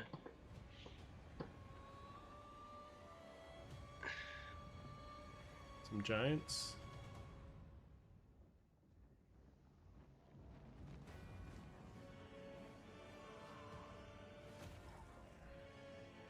I think this could be Elden Ring. Or a Bloodborne kind of thing going on. Oh yeah, or Bloodborne. That does look very Dark Souls Bloodborne-esque. Mhm. So I think it could be Elden Ring. Because that's all from that same studio, right? Is it from software, I want to say?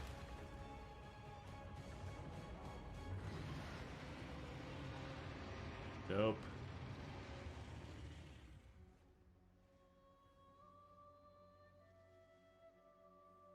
Demon Souls. Whoa. Damn. I've heard rumors about this for a long, long time now. Blue Point. Blue Point, yeah, so because it's a remake, isn't it? Okay, remaster of the first one? Yeah. Nice. Look Cool. beautiful. Is a next-gen first-person shooter about rival assassins locked in a time loop. This is our unique vision. Destiny, do you say? What Arcane is all about. Oh, that time loop game. Yeah, I remember seeing Yeah, that. what's it called? I forget that. They showed off a concept, I want to say last E3. Yeah. Check this out. Yeah, I'd heard some rumors about Blue Point doing Demon Souls, but I wasn't really sure how, or how excited I was to be about that. But that looked really cool. Yeah.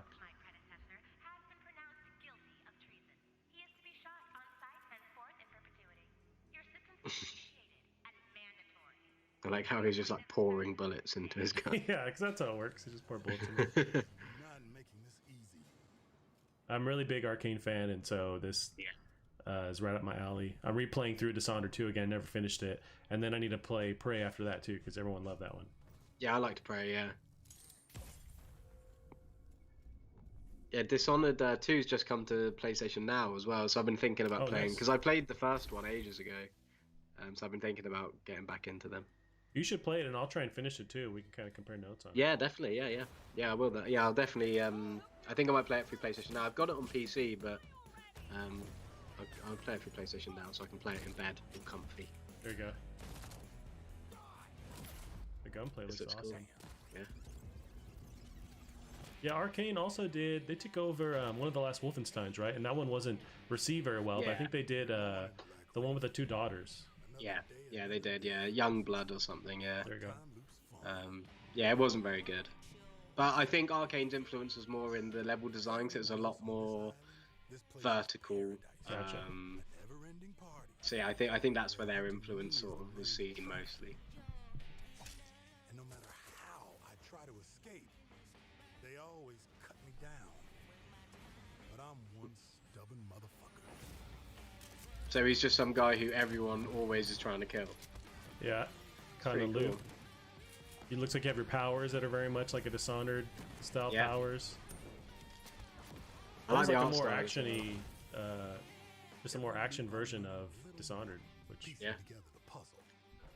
There's 8 targets, and they all gotta die. So we got 2 minutes left in the stream officially. We'll see. It's enough time to show the console. Yeah. Yeah, Alex Jones writes, do you think they will show the console or just the box? I don't know if they mean the box for the console. I think we're assuming we're going to see that console is what I'm thinking. Yeah. Yeah, by box I mean like the console itself. Or they show us the receipt. Here's what the receipt will look like when you buy the console. Yeah. Oh, great. Well, at least we know how much it costs. Right, that's true. Definitely. Yeah, this is really cool. Yeah. Yeah, because I knew there was 2 of them. But I remember when it was first revealed, it was kind of like not really explained. But... Right.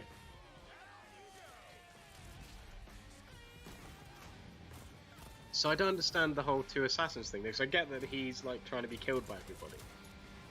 I'm not sure if you can switch in real time between the 2 or you replay the levels as the same person or a different person. Looks cool though. Yeah. Especially like the Quentin Tarantino style, like, you know, film aesthetic to it. Yeah. Killing you. There's a difference. Nice.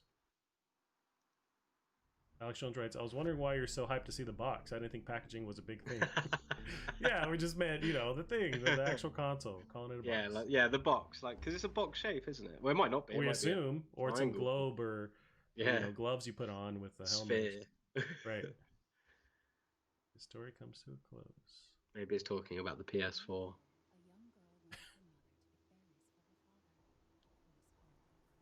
I think we're going to see an RE8. That's what I'm throwing down. You think? It could be. It said his story comes to a close. I don't Outlast. I can't imagine an Outlast would be left to the end, though. No. There's got to be something big. I can't hear it. It's like really gone quiet. I can't either, but yeah, there's some voiceover.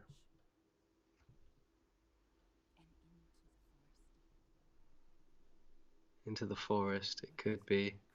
If it's Alan Wake, I swear to God, I'm not getting a PS5. I don't think so. Although Remedy's free to do whatever they want, but I think Microsoft still owns that, like the Alan Wake property. I think it's got. It looks like Resident Evil. Yep. Like how he just took that shotgun like a champ. Right. Wow, it definitely looks the like models RE look awesome. Yep. Yeah, the werewolves. Remember from the rumors? Right. Yeah. Yeah, this is RE8. This is Resident Evil 8.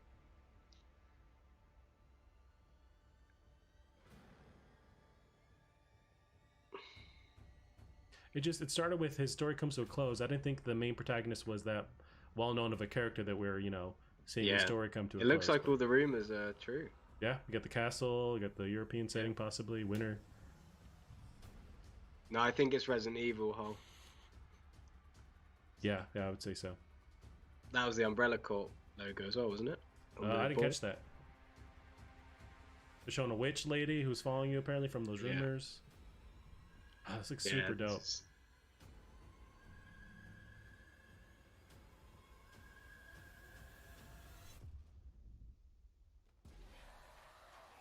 Some werewolf action. Oh god. That looks horrifying. Please don't be called Village, though. Please do not be called Resident Evil Village. Oh, it is! Such a terrible they gotta name. fit the VI thing in there somehow.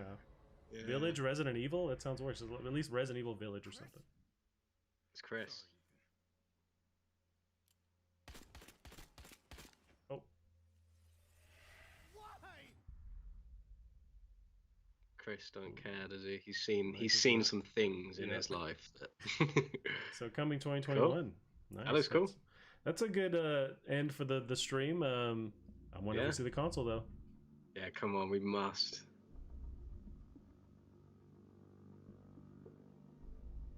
Yeah, what an awful name. Resident Evil Village is just a horrendous name. There's one more thing.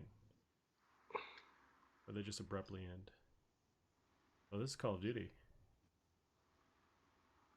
I think.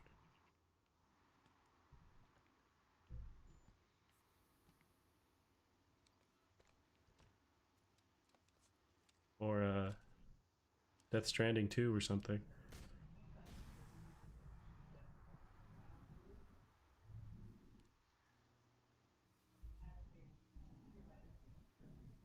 Oh, like a Dead Space style or something? Oh, there was something from the writer of Dead Space that he tweeted, like, make sure to watch for... But I don't know if that's what this would be, but... I watched Dead Space Extraction the other day, the animated film. Oh, yeah? It's really bad. Gotcha. I'm pretty sure I'd seen it before, and I thought I liked it. It was one of those things where you think you remember liking something, and I watched it, and it's really bad. But the games are awesome, so... Yeah. What is that? Wow. Simulation. Yeah, that's kind of haunting, Nice. isn't it?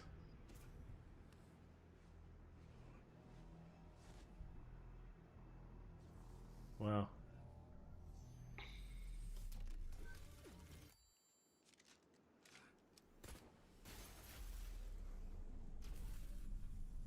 Okay, what is going on? Yeah. It's definitely some like Hideo Kojima vibes. Right. Like just completely inexplicable things going on. Pragmata.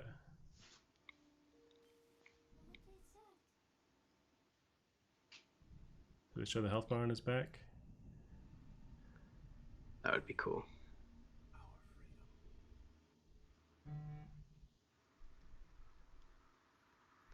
Okay. Capcom. Something. Yeah, no. Yeah, they didn't show who was working on that, right? Right, this is it. It's got to be. They must show us it. You'd imagine. Yep, everything's sealing up, I think. There were some edges. Oh, come on. Unless that's all they're showing us. Okay, some more stuff. So, yeah, I thought it was supposed to be an hour, but we're going a little bit over. That's cool. I'm fine with that. This looks like Death Stranding.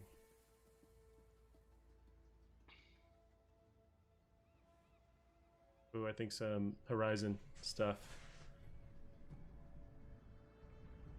Yep. Yeah, this looks Horizon, definitely. That's awesome. Yeah. The old ones perished 1,000 years ago. Got some tropical areas now. It's like mountains that are just buildings, basically, with foliage on them. That's dope. Really excited for this.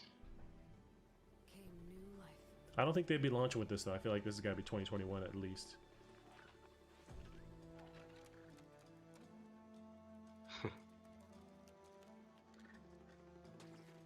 That's actual life, though, right? That's regular life. Yeah, it seems like it.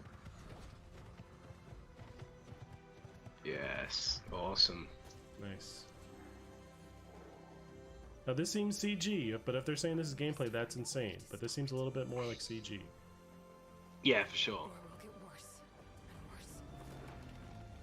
I mean, it doesn't look like unimaginable that it will look like this good. This is definitely a CG trailer. I think so. It's like a turtle kind of thing.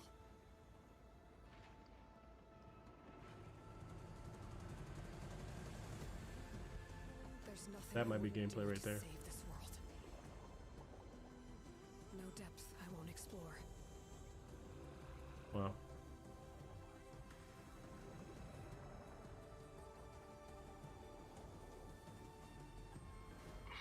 No secret I won't unlock. See, that's what like captured my imagination so much in the first one is like being so far in the future that like everything now is like a completely ancient artifact. Right. It's just so interesting because you don't see many things that are that far into the future in terms of like a post-apocalyptic world anyway. No, even Last of Us is like 30 years in the future. Yeah, this is like thousands of years in the future. Because that's what they referred to it as, wasn't it? It's a post-apocalyptic game, right. Which I think is such a cool concept.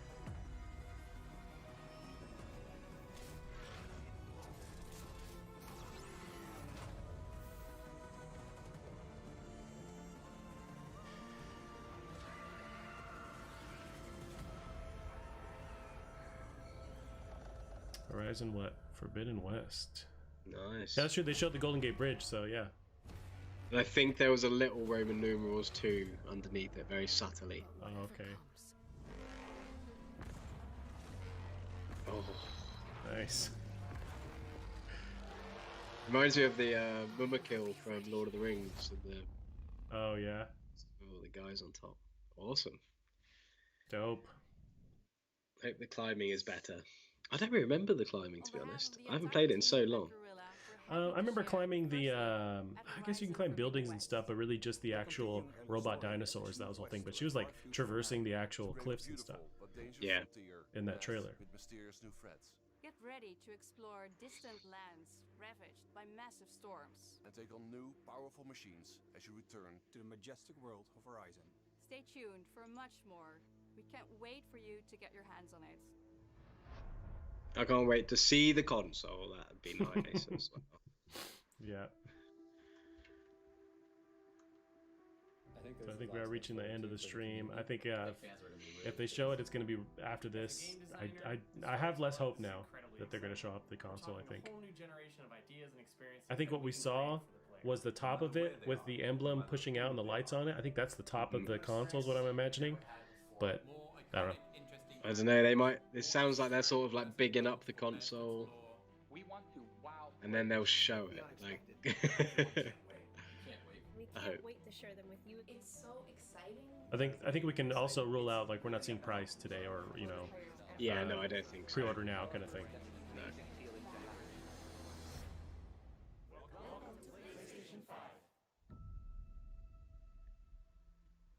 That would be the perfect. Oh, it is a sphere. You just hold. In your I hand. see it's something. There's something. There's something. It's like caviar or something. It's like, well, this is what all the transitions have been waiting for. Come on. Let's just see it. We've waited long enough. We've been good boys. Come on. We deserve Right. I to think see it's it. fair to show it off. Now, this is interesting. They've put so much attention on this part for long enough to you'd imagine that they have to be showing it. Right.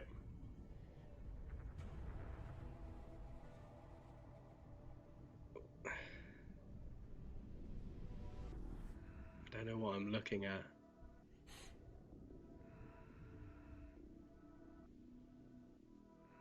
Is that it? Is it? I think they're gonna show it. I think we're seeing the top of the box.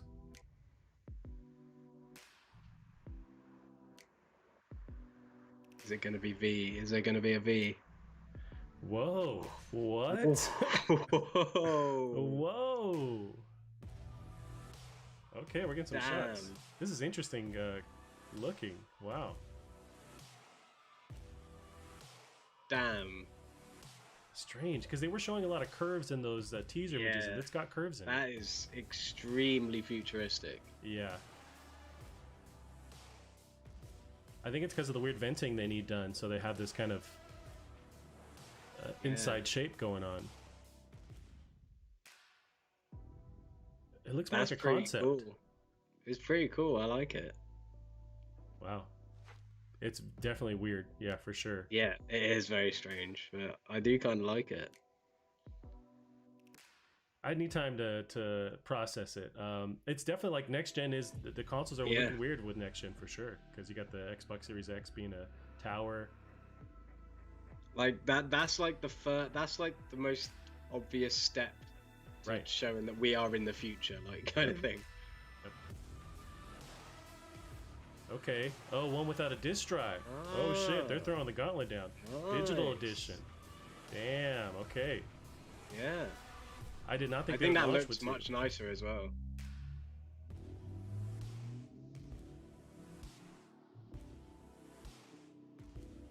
Showing a lot off.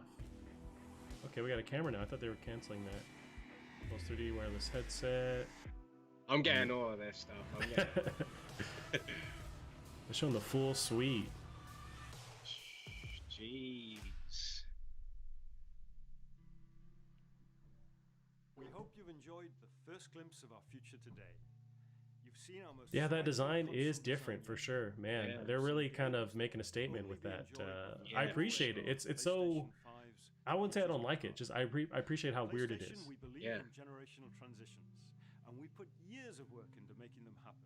We want you to enjoy the unique benefits of moving from one generation to the next. Thank you for joining us.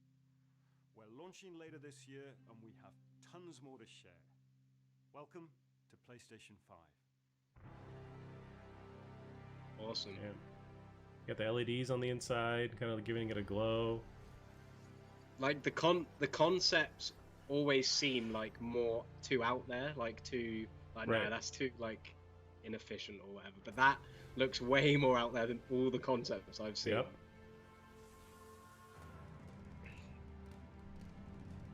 Yeah, I like now that. The next it looks question I have properly next gen. Right. With the two different models, two different SKUs, with one without the disc drive, what does that do to the price? Do they offer that at the $500 one range, and then the one with the disc drive is now more than $500 bucks? Or well, you got to remember as well, the one with the disc drive is going to double up as a 4K Blu-ray player, which are still quite expensive now.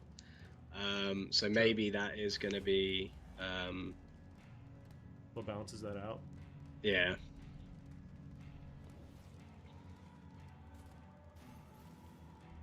Yeah, Alex is saying about digital edition looks amazing, but he's worried about the price of digital games compared to discs, as they tend to be slightly more expensive.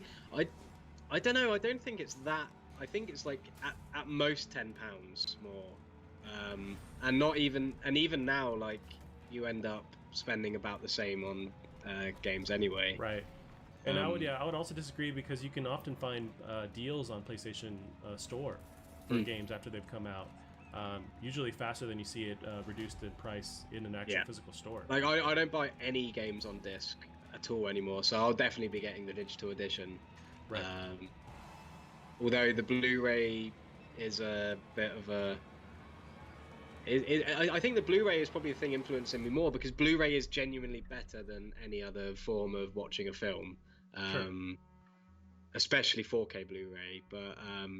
yeah, I don't know. I think I'd probably opt for the digital one, just because I mean, with my PC, I have a disc. I'm so used to digital gaming. I literally never use the disc drive on my current PlayStation 4. So awesome! I'm really pleased with that. Yeah. Yeah. Ben said, does it go on its side? I think it would go. I think it would be like the other side to the disc. But yeah, unless it comes with that base. Is at least one side flat? Because then I guess you could, but it's almost like it was rounded on both sides. But it's hard to tell. Yeah. Wow. Well, yeah. Well, what are your overall thoughts then of the whole thing? Of the whole thing. So yeah, let's go back here in time. the entire conference, I dug it. It seems like they're really focusing on the announcements. I liked how they would kind of pair a bigger announcement with more of the indie stuff, then go back and forth. They kept teasing us with those little symbols, and we knew that was going to reveal something. Eventually, we got to see the console. This is a proper next gen reveal. I'm really excited with how they pulled this off, because this is what we wanted. You know, and Xbox didn't really provide that, and so it's cool for them to. They held all the announcements, and they just put out huge announcement after huge announcement. We got to see games coming up. We got to see gameplay. And then seeing that console, and then seeing such a radical change in design for that console too. Yeah. What are your thoughts? Yeah, I thought it was great. I don't think it really could have gone any better. I mean, obviously, I'd like to have seen Resistance, but I think it was exactly what it needed to be. You know, we're still a way away. Well, I say away, about 6 months or so away from. Sorry, my PC's about to start playing The Last of Us behind the scenes thing. Okay. Yeah, I think we're still a way away from the actual console itself. So I think for how far away we are, we got a good glimpse at a lot of things, and they all seem to be. I didn't see actually the release date for Horizon. What did that say? No, they didn't show it. I think they're waiting on that one. I would say 2021 if I were to imagine, but they're just. I don't know. I don't think we like to come away from that. There's not really a massive launch library that I think is that great. That's true. I think you're right. I mean, they did say that Spider-Man, Miles Morales is going to be holiday 2020, so we have that. Yeah. I don't know if Gran Turismo. I'd have to check again if that was confirmed for holiday 2020. Yeah. Ratchet and Clank. I wasn't sure if that was for launch. You're right. I have to scrub through, and now there's when they release all those different press releases. I think Ratchet was, and I think Gran Turismo was as well. But even still, it's like I don't know. I'm not sure that's quite. I think you really need I mean, I'm sure Spider-Man is probably going to be bigger than maybe I'm thinking it is going to be, but I would have really liked to have seen at least a Killzone or something just really, really exciting for a launch title. But again, there might be a lot more announcements to be made, and I think overall it was good, and I'm really glad we got to see the console, and I think it looks cool. I think it's cool I did have digital version. I think overall it was good. They focused on the right things. It's a big contrast to the Xbox games reveal. But then again, I think the argument to have on that side of things is that Xbox conference was never marketed as a Xbox exclusive. It was more of some next gen games, but I think even saying that it's a bit it was a bit not great on that in that aspect as well. But so I think overall it's good. A far better offering than the Xbox One for sure. Yeah. Now let's talk about that console. So I have an image of the full suite up, at least on the stream, but I don't know if you can find one on your end too. Of just it has the standard next to the all digital. I think it's interesting to pick apart the fact that they're launching with the standard and the all digital. Looks like day one. How do you feel about giving that option? Does that splinter the market a little bit? What are your thoughts? No, I think it's the absolutely right thing to do. I think digital games are very fastly taking over the sort of main way of people consuming and buying their games. I think it goes back to the things we say a lot of the time where you look at Google Stadia, which it doesn't give you the choice to download games. You have to stream them. So this isn't saying you have to buy games digitally. It's saying we still acknowledge that people like to get limited edition games and steelbook cases and all these hard copies of games. So I think it's cool that they're appreciating that, and you never know, we might see something akin to PC games where you can still buy it hard copy, but then you just have a product key inside that you type in and get it digital. So there might be a DMR kind of thing there as well, so that people can still collect games. But because I like the idea of having physical games, I just hate. I like being able, especially if we're going to have a ultra fast UI and ultra fast operating system. You want to be able to switch games quickly, and you can only do that if you've got the games digital. You can't switch. If we have this ultra fast UI, there's no point in it being ultra fast because you've still got to get the disc out and then find the game you want to do, get the disc out of there, put it in. It just renders a fast, innovative UI completely useless. So I think for me, I understand that. I think digital's definitely the future and the way that these things are, kind of meant to be used now, especially when you look at PCs, they're all digital. So yeah, I think, but then again, I think it's good that they're giving people the choice because like I said, that they acknowledge that people do still have discs or don't have good internet connections and things like that. Yeah. So I think it's the perfect way to go.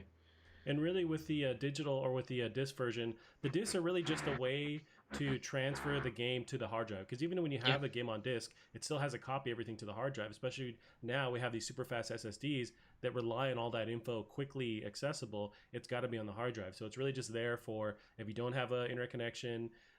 It's a way to deliver that game to the actual hard drive. I wonder though, with the digital edition, will we see a stronger or like a larger SSD compared to the disc one? I'm hoping there is some kind of balance there, maybe because if the fact that you have that 4K Blu-ray drive, it's going to be a certain price, right? So if you remove that, it may not necessarily be cheaper. I'm hoping that they just keep the prices on both models the same. You just get a bigger hard drive, and that's how they balance out those two different models. Sure. But now the next debate is, I wonder what the price, how this affects the price with two different models, one having a disk drive, one not. We keep hearing that $500 price floating around. Yeah. Does it mean that it's 500 or 550 or, vice versa? I'm not sure. Yeah. And I think that the design is definitely maybe a way to, charge a lot of money and not get as many repercussions, because that looks expensive. Like that looks like it's worth a lot of money. But yeah, I'd imagine you're still looking at least £500, even for the digital edition, or $500. Yeah, and I think it looks.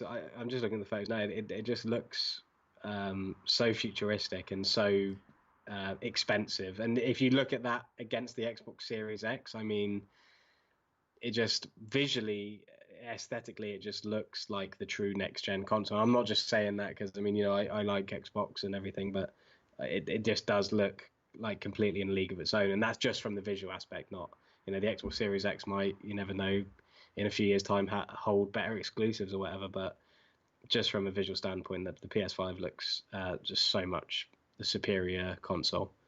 Yeah, you're right. With the Xbox, they've taken a different creative design with the Xbox Series X, where it looks like more of a beefy PC tower versus anything else. And with PS5, this is like a completely different next gen console. They've gone with a really unique design, as you would expect from something that is next generation. And Xbox is leaning on more of just like a PC style of delivering this box to you. But as I look at it, it's definitely futuristic. It's definitely demanding kind of a higher price because it seems more higher end.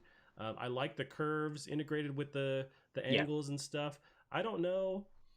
It's as I process it, I don't know how I feel, honestly. I mean, I'm still positive, but I wonder if this is iconic enough to like stand the test of time. If this is something that will change, with like a PS5 Slim, I wonder what they will end up reducing these features to. Like if you look at the PS4 original, the launch one, some of those features were kind of minimalized when they did the next one, and that's a standard thing. So I could expect that too. But I don't know, it's different, and I can't talk shit about it because I was the one who's also like, bring the Boomerang controller back and bring the PS5 dev kit that was leaked a while ago with like the V pizza shape holder thing in there. I was like, I want that to be a launch console. So I can't also be a negative with the fact that this is something different, because I did want something different. But now that I see it, I'm also kind of having to, just like if you were to meet an alien for the first time, it's like, I don't know what I'm looking at. I have to process this because it's so different. Yeah, it is. And I just think it's cool to just, I mean, it's a talking point in itself, isn't it? Right. I mean, it was always going to be a talking point, but just the sheer futuristic style of it, and I think it lends itself to how Sony have been talking about it. I mean, you had the guy at the end saying, they're really treating this as the future, like this is your first look at, next gen, and they're really respecting the fact that this is, future tech, and it does seem like they're really like respecting the fact that this is us moving forwards in terms of technology. From a console perspective anyway. I love it. I think it actually reminds me a little bit of PCs, some of these stranger PC cases. I really like it. Now, it doesn't look flat on either side. It looks pretty much rounded, slight bevels and round edges on each side. I don't know if this is something that can be put laying down. Like they have that holder there. That's how they're showing it off in the image, that little like stand for it. But I don't know if it's something that we can lay down, unless it's just gonna be like slightly rocking the whole time if it is laid down. But it's too early to tell. But it's not a deal breaker for me. Like especially with the Xbox Series X, that thing, I don't know if that can be laid down either. That's a tower that's like, it seems like it's made to stand up because of the venting and all that. Maybe this is the same situation with PS5. No, it's for sure it's different. I do like the Xbox Series X. I think it looks cool. I think it's quite what's the word? Like it's not too in your face or anything. And but I think when you're spending this much money, because they're going to be expensive, and you spend this much money, and you're going to be like, you always get that feeling with a new console where you just like feel like you're in the future. I remember it with the PS4. I remember it mostly with the PS3, just because of the jump between those two. You want it to look like something from space. Like you want it to like add to that like giddy feeling of like new technology and new games and just new things you've never seen before. And I think that, you know, imagine getting that delivered, setting it up, seeing it all light up and everything. Like you're just going to feel like so good about it. Whereas with the Xbox Series X, I mean, you're just going to buy that and be like, oh yeah, this is a cool upgrade to my Xbox One. Like, do you know what I mean? Like it's just like you're just getting an upgrade to what you previously had. The PS5 looks like it's going to be like, this is like a brand new like system, and it's going to light up and look amazing. And I think what the console looks like is a big part of it. And I think that they've nailed it. And whether or not you think it, like I think it looks nice or you think it looks nice, you know, you can't disagree that it looks completely different. You know what? And if we were to kind of go back in time, like if we look at the original PS1, that is a very unique shape and color aspect, and you got the roundness to it, the edges. If you move further to the PS3, they also were kind of throwing a different design out there. So this is also in line with Sony to take these chances and to create a different looking box. And with say the nearest competitor, which is Xbox, they kind of do stay with this traditional, you know, rectangular box, and it kind of stays like that. And it's got beefy hardware, but visually it looks pretty much the same. And this is them, Sony, really doing what Sony does with changing the next iteration and making something look like it's the next step. I think it's just like what you were saying. I think the Xbox One, it does feel like just an upgrade to your current thing. A PlayStation 5 should never feel like an upgrade to your current PlayStation. It should feel like a completely new thing, like not an upgrade at all. Like if I was to upgrade my computer, I'd take a component out and put a new component in. But if I bought a whole new computer, that's a completely different story.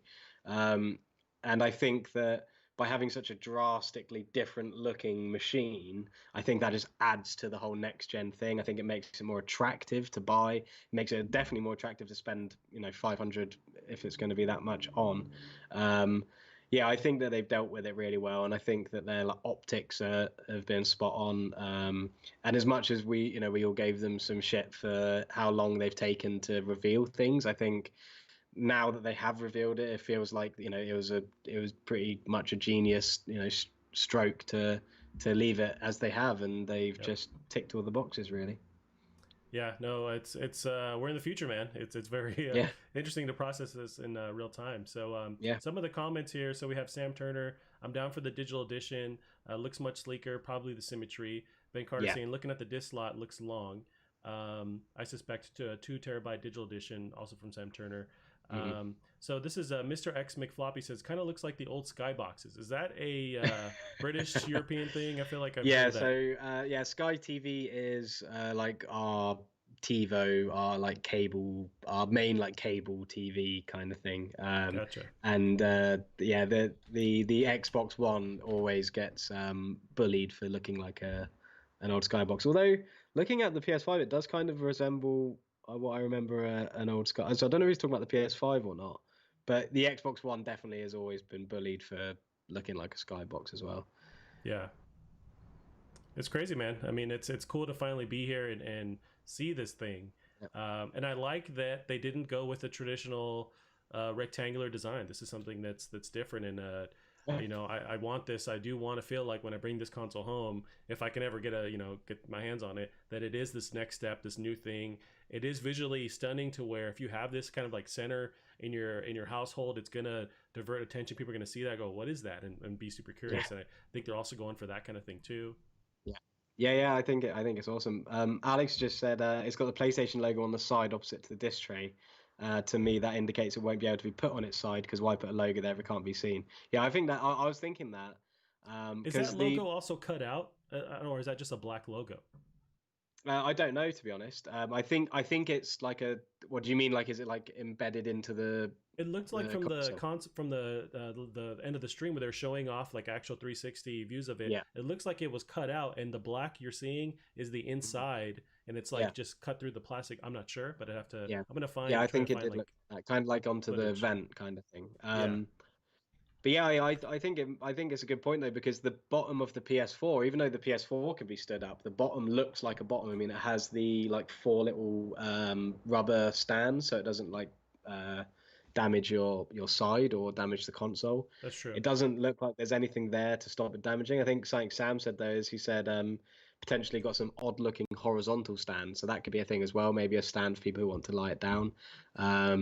Maybe like one of those sort of like I remember I had like the Fallout 4 limited edition. It came with like a Pip-Boy, and that had some sort of like curved stand that sort of like Gotcha. went with the curve of the actual. Oh, he's posted a link. Where have you posted that link? I have a video trailer going on as well too, so it's that same last bit of the trailer. So if you want to, I don't know if you're seeing the stream now. I have it paused, but it looks like it is a perforation. Okay, I switched screens. I've just sent you a picture of the skybox that looks like the PS5. Okay, gotcha. I'll pull that up. But yeah, so that I froze on the image itself. It looks like it is cut out of the plastic, and then there's you can see like actual detail where it's thin plastic that's cut, and you're seeing the blackness of like that inside of the PS5. Yeah, that's really cool. And I think that where like the LEDs are, that maybe it will like light up and or light will come out of there as well. That could be quite cool. But yeah, no, that does look really nice. And you have the not HDMI. You have like the USB things on the front. I feel like plugging anything into the front is going to take away from the design. I don't want to see like stuff hanging on the front of this, like dongles or like wires, that kind of thing. Yeah. I don't know where this link is that Sam's talking about. What PNG link? Sometimes the link, the chat will already will remove links. I think that's a default. Oh, okay. Yeah. Okay, Sam, if you send me that PNG outside of YouTube, I'll be able to find it. But yeah, lots of people there's lots of photos of the skyboxes already now, so that will be that looks like the sort of potential meme that will be going around. There's a lot of texture in the white plastic part too. So when they're doing that zoom in on the trailer, there's a lot of like texture in it. So I don't know if that's the same texture you're gonna find in the DualSense, where you actually grip it, but it looks like that's carrying over. Yeah. Oh, he sent me something. Oh yeah, okay. I'll send you this. So yeah, it does look like there is a horizontal stand then. Oh, interesting. Okay, yeah. If you want to send it to me into the doc. So the top one's the skybox, just so you don't get confused, because they do look very similar. Gotcha. I am pulling that up right now. Oh, interesting. Yeah, it's very pixelated, but that is basically a skybox. I'm gonna post that up here. Here we go. Yeah. So wow. Okay. Interesting. So they might have just been studying next to him, like, okay, let's borrow some of this idea. Hey, I mean that's a nice skybox for sure. There's also a stand here. Okay, cool. Yeah, so it is possible. It looks like the stand itself creates a flat bottom and a curved accepting point. So even though it's curved, it like allows it to rest on that stand, and that seems like how they're doing it. It looks even weirder from the side. Like it looks super futuristic from the side.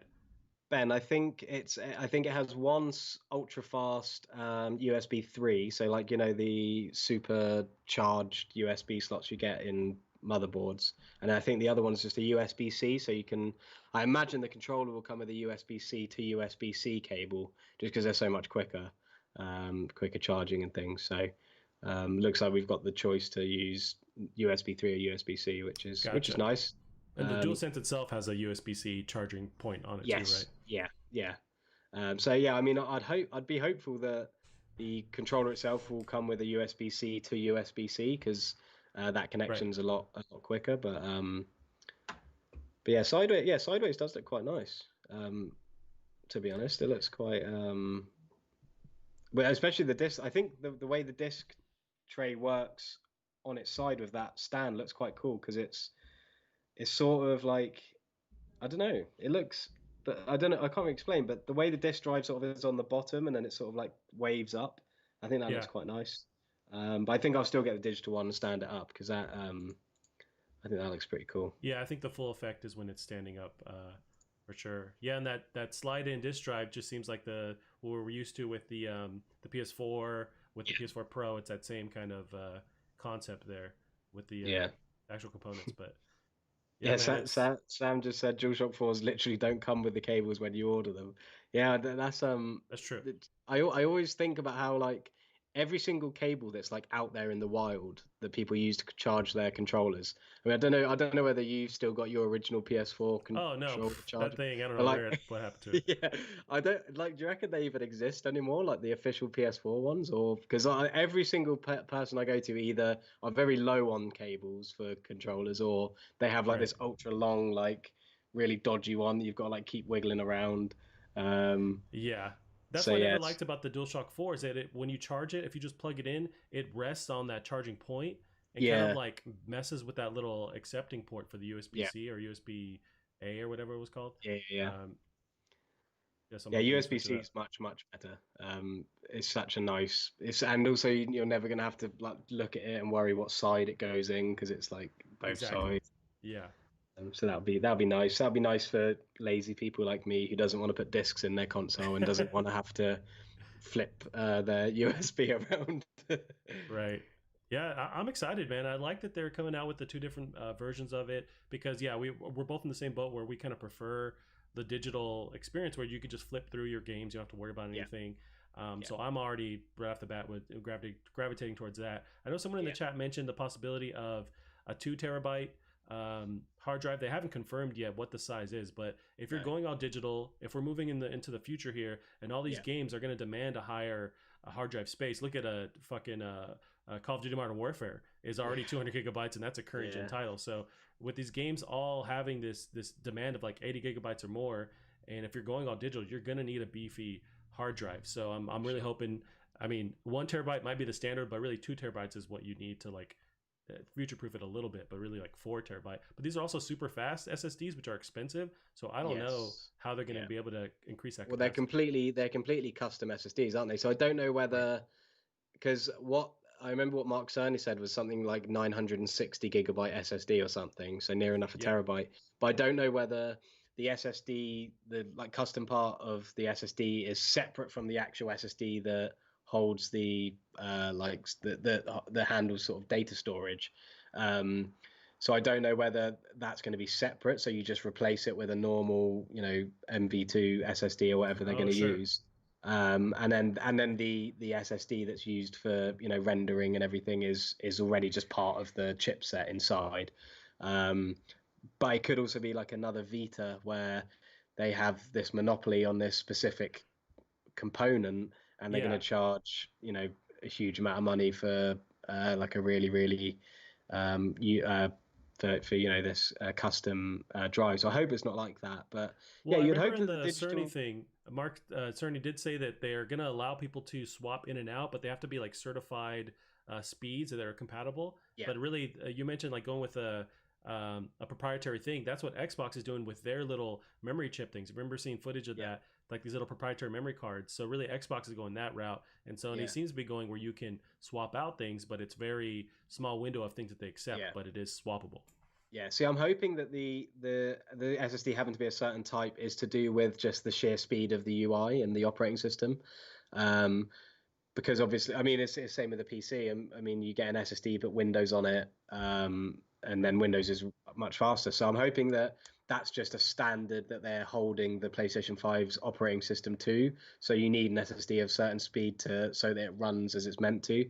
I'm hoping that it's nothing to do with the SSD technology that's used in rendering these games, because I'd imagine that would need to be like custom set into the chipset like straight away. I mean, I'd imagine, but I don't know, because it does seem to be. I mean, when they did the Unreal demo and they talked about it in detail, it seemed to be that it is a very custom manufactured sort of bit of system engineering. So that's true.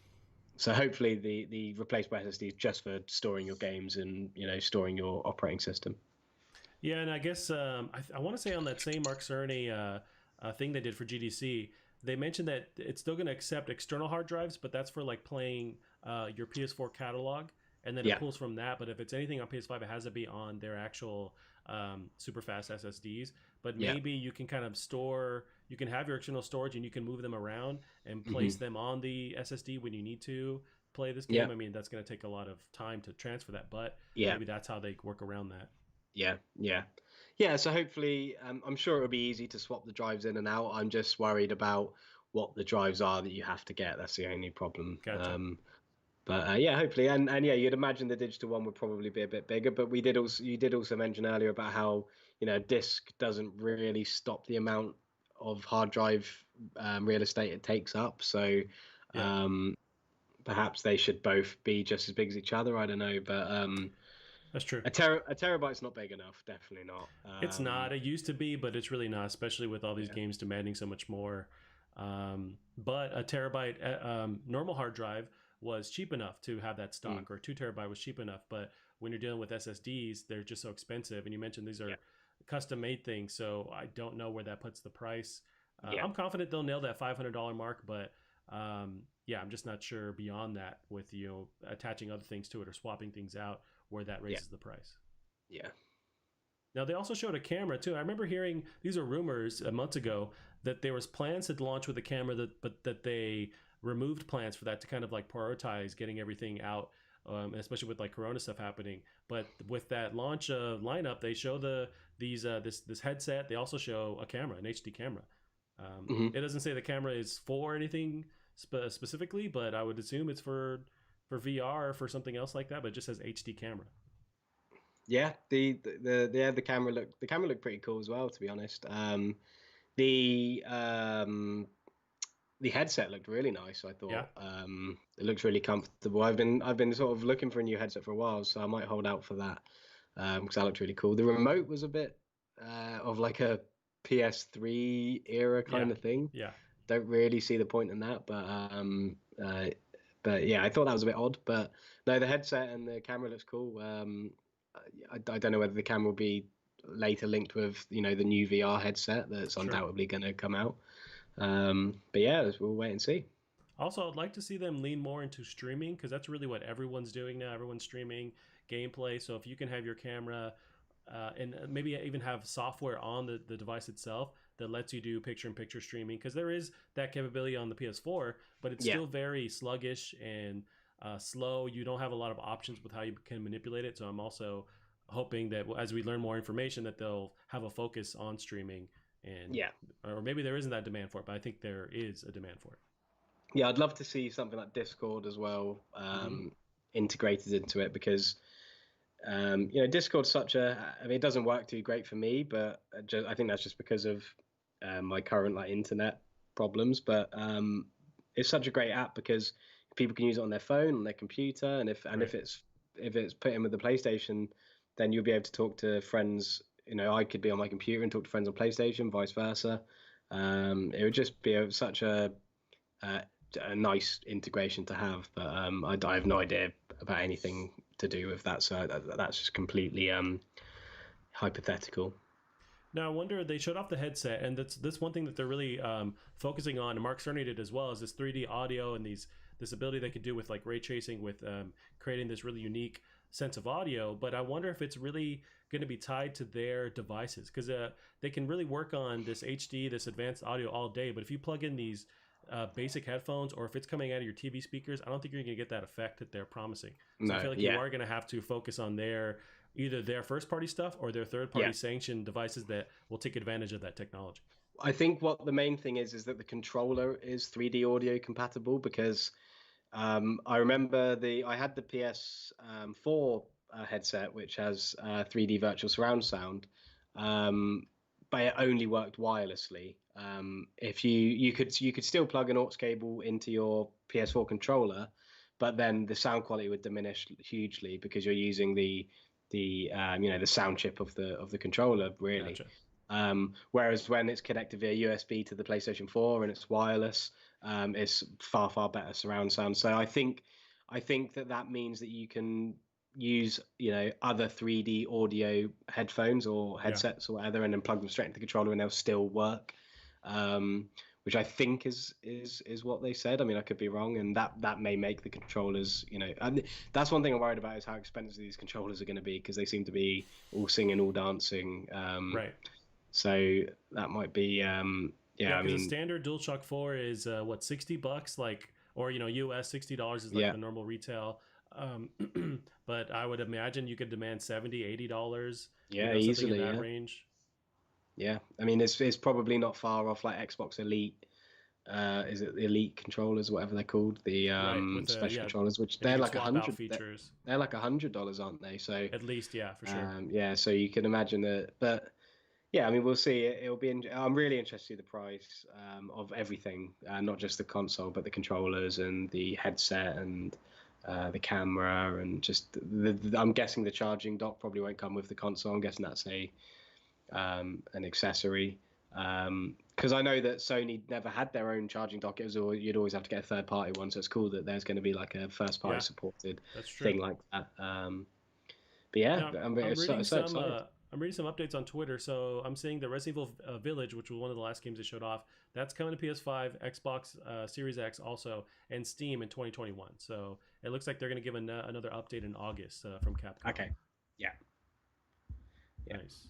Okay, so also Call of Duty 2020 will not be announced for a while. This is from Jason Schreier. He's also updating on Twitter. So, and that was one of my theories, is we're going to see some kind of Call of Duty announcement with the PS5. I guess that's not coming for a while. But yeah, what do you think of the games they showed off? I feel like they're a lot really proper next gen. You got Ratchet and Clank, which looked fucking bonkers. Yeah. We talked about Killzone. The next Killzone looking really nuts. They showed off Spider-Man looking really nuts. Yeah. I think they all looked really great. I think there was a good variety in there. They didn't focus too long on sports as well, which I like. I know that people love these sports games, but I don't think they're the same kind of people tuning into this. It's like when they show like FIFA at E3. Like, yes, everyone plays FIFA, but no one is watching E3 for FIFA. Do you know what I mean? So I think I think they dedicate a good amount of time to that. I think they're really. I think their optics are spot on. I think they know exactly what they needed to focus on, what they needed to spend time talking about. I think all the games look great, except that furry game. The cartoony furry game, yeah. Yeah, I'm not too sure about that one. But yeah, no, I think they all look great. And that was it Kena or Kenna, the sort of Disney Pixar looking game. Oh, I don't remember with the name cute of little it. black things. Yeah, and it's like where you control them or you're moving them around. Yeah, Kenna, you're right about that. Yeah. That looked really cool as well. Yeah, I think it was a great showcase for what's to come. And like I said, I just think that it would have been nicer to get like a really solid, these are the launch games kind of thing. But we can wait for that. That can come at a later time. And seeing Housemarque was a big highlight for me. That was cool. Really, really excited to see more of that game. What was it called? Returnal or something? Returnal? Yeah, Returnal. I wanted to. Yep, you're right. Yeah. That's. I love the name. I think it looks really cool. Overall, I'm really pleased with the game shown. Definitely. Yeah, and I think they have mentioned they're going to show off. Obviously, they have more to show off because we haven't seen a price yet. So we're going to see more this summer. I wonder what their time frame now is. We have July is slated for Xbox Series X. They're going to have like a first party event. I don't know if we wait until then to see more information on PS5. If that is maybe maybe we're going to July, we're going to August. But at a certain point, they're going to have to release the price so that people can start pre-ordering them. If we go back to PS4, when that launched at E3, you could pre-order then and there. Like you mentioned, that was like 7 years ago to the date where you could do that. So I think they have to get them in line, those pre-orders in line during the summer, so they can get ready for that fall release. Yes, I think, and also they've already. It's already pretty much confirmed that it's going to be restricted stock as well. So maybe they're not too worried about when they're going to do it, because I'm sure there's enough hype for them to sell through these things. I doubt they're going to have. I know with everything going on that it's a tough time for everybody, and sales definitely won't be up. But if they're going to restrict the stock, I don't think they're going to have any problem selling through these things. Because I mean, it's unfortunate, but there's so many ways to spread out costs nowadays. There's so many ways to get yourself in debt to sort of spend money you don't have, and that's exactly what I'll be doing. And that's I'll be using PayPal credit to secure mine, and then worry about that over a monthly basis. There you go. That's how we do it over here in the States too. We don't worry about it until it's every other month. It's a problem for future you. Right. Do you think then? So with this event, they announced it a week, or really like 4 or 5 days before it happened. Of course, they pushed it originally. It was last week. But do you imagine the same kind of thing for their next reveal event? They say it's like Monday or Tuesday and say, hey, by the end of the week, we're going to show you some more footage, or do they tease it longer, or will we expect a kind of like out of the blue update from Sony? Well, they've sort of broken the ice now, haven't they? I think that means that when they do like state of plays, it's going to be normal for them to show PS5 stuff. So maybe like a state of play next to show off maybe Resistance 4 or something. but no. I mean, maybe a state of play to show off a bit more of these games. Maybe a little bit more gameplay for Spider-Man, a little bit more gameplay for Returnal, a little bit more of something else. Right. But I think in terms of when they're going to show, give an actual date of when it's coming and let you pre-order it, I don't know. I don't know whether they might just drop that. I doubt they would. They might want to do that live with an audience or something, and they might want to be holding out to that. But yeah, I think from now on you can expect PS5 stuff in state of plays and just things dropping randomly. I think that this is the icebreaker that was necessary to allow that kind of thing to happen. Right. Man, yeah, I think they expertly crafted this buzz, this hype for this event. They kind of own the conversation right now for the next, I don't know, a good month and a half until Xbox has a rebuttal. I mean, what a perfect way to do this. And there was a lot of criticism, even from us, before. It's like, we want to see this thing where we're desperate for information, but by making everyone wait until they're ready, and maybe also by things out of their control, they built this hype up, and now it's just they control the narrative online. Everyone's going to go batshit insane, also comparing the console to whatever thing they found online, and all that. The internet just kind of also feeds into the hype and keeps the advertising machine rolling, even while Sony just backs away. And this is where the console, beginning is won and lost, because this is where Xbox One, lost it at the start. I don't mean lost it in like a win-lose, but I mean lost like the momentum.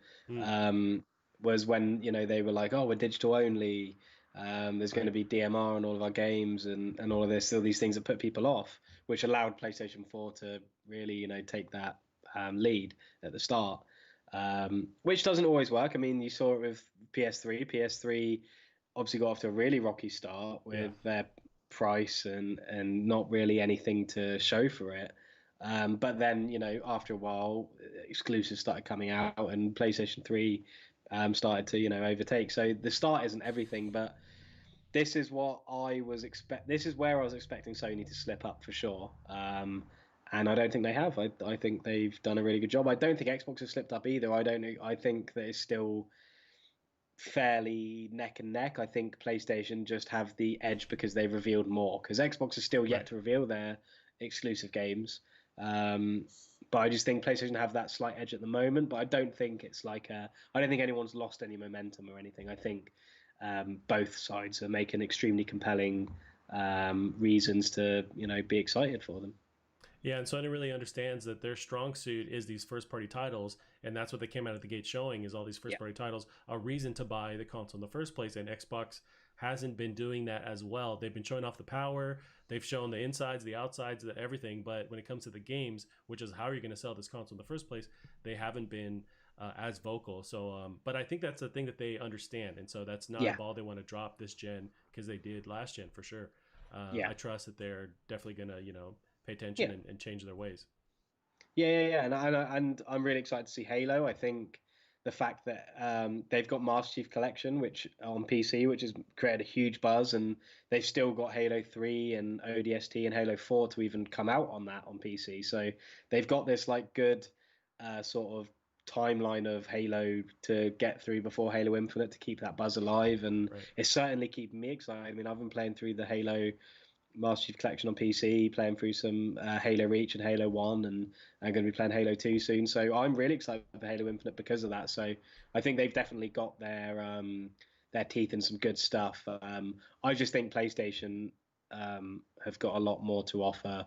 And but Xbox have invested in so many studios that we don't even know what they're doing yet. There's a lot that we don't know as well. Yeah, I think we're going to see the fruits of their labor, in the next year or two, when those studios that they acquired, they give them the money, give them the time. We're going to see those first-party strong titles in the next year or two. But it's kind of like the long game, which is good that they're switching gears and focusing on that, because that's really how they're going to change the narrative. Yeah, Callum, I think we can end it there. We really dissected this as much as we can. I know we're going to get more info in this next week, so by the time we come back, there's going to be more details, because this is kind of like the announcement of stuff, and then we start to see the details and people pick apart what the actual information is and all that. Yeah, well, it's good to have like an immediate reaction and an immediate sort of like a post sort of show kind of thing as well, because you get to see sort of how we're feeling about it, like from a raw perspective. But by next week, we might have had some time to overthink things. We might have been able to read some things online, and our opinions might change. So it'll be cool to to get everything that we feel now out onto the table, and then revisit it next week and see what we think then as well. Yeah, maybe this design. I'm interested to see how the design will marinate in my mind. Coming a week later, and how this will I come around stronger to it, or be more negative toward it. I'm still very positive on it, and it's because it's so different. I think it does take time to like adjust to it. But no, it's super dope, super futuristic, and I'm glad we finally got to see it. Like, that was one big thing. Yeah. We really wanted to see this fucking console. We actually got to see the console, and it's a happy day.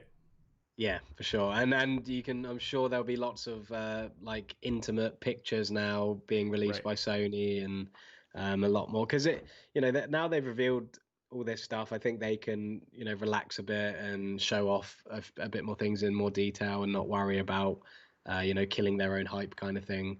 So yeah, it's going to be an exciting week. It's going to be really interesting. I'll definitely be keeping my eyes glued on on Twitter and at the respectable places anyway. And I'll be really excited to see what happens. Nice, Callum. Yeah, we'll end it there. It's been a lengthy 2.5 hour episode. So we'll end it there. Where can they find you online? Just Bear Monroe on Twitter is probably the best place. Awesome. And you keep up with the show on Twitter as well, Plastic Heart Pod. We'll see you guys next week. Bye-bye. Yeah, see you later.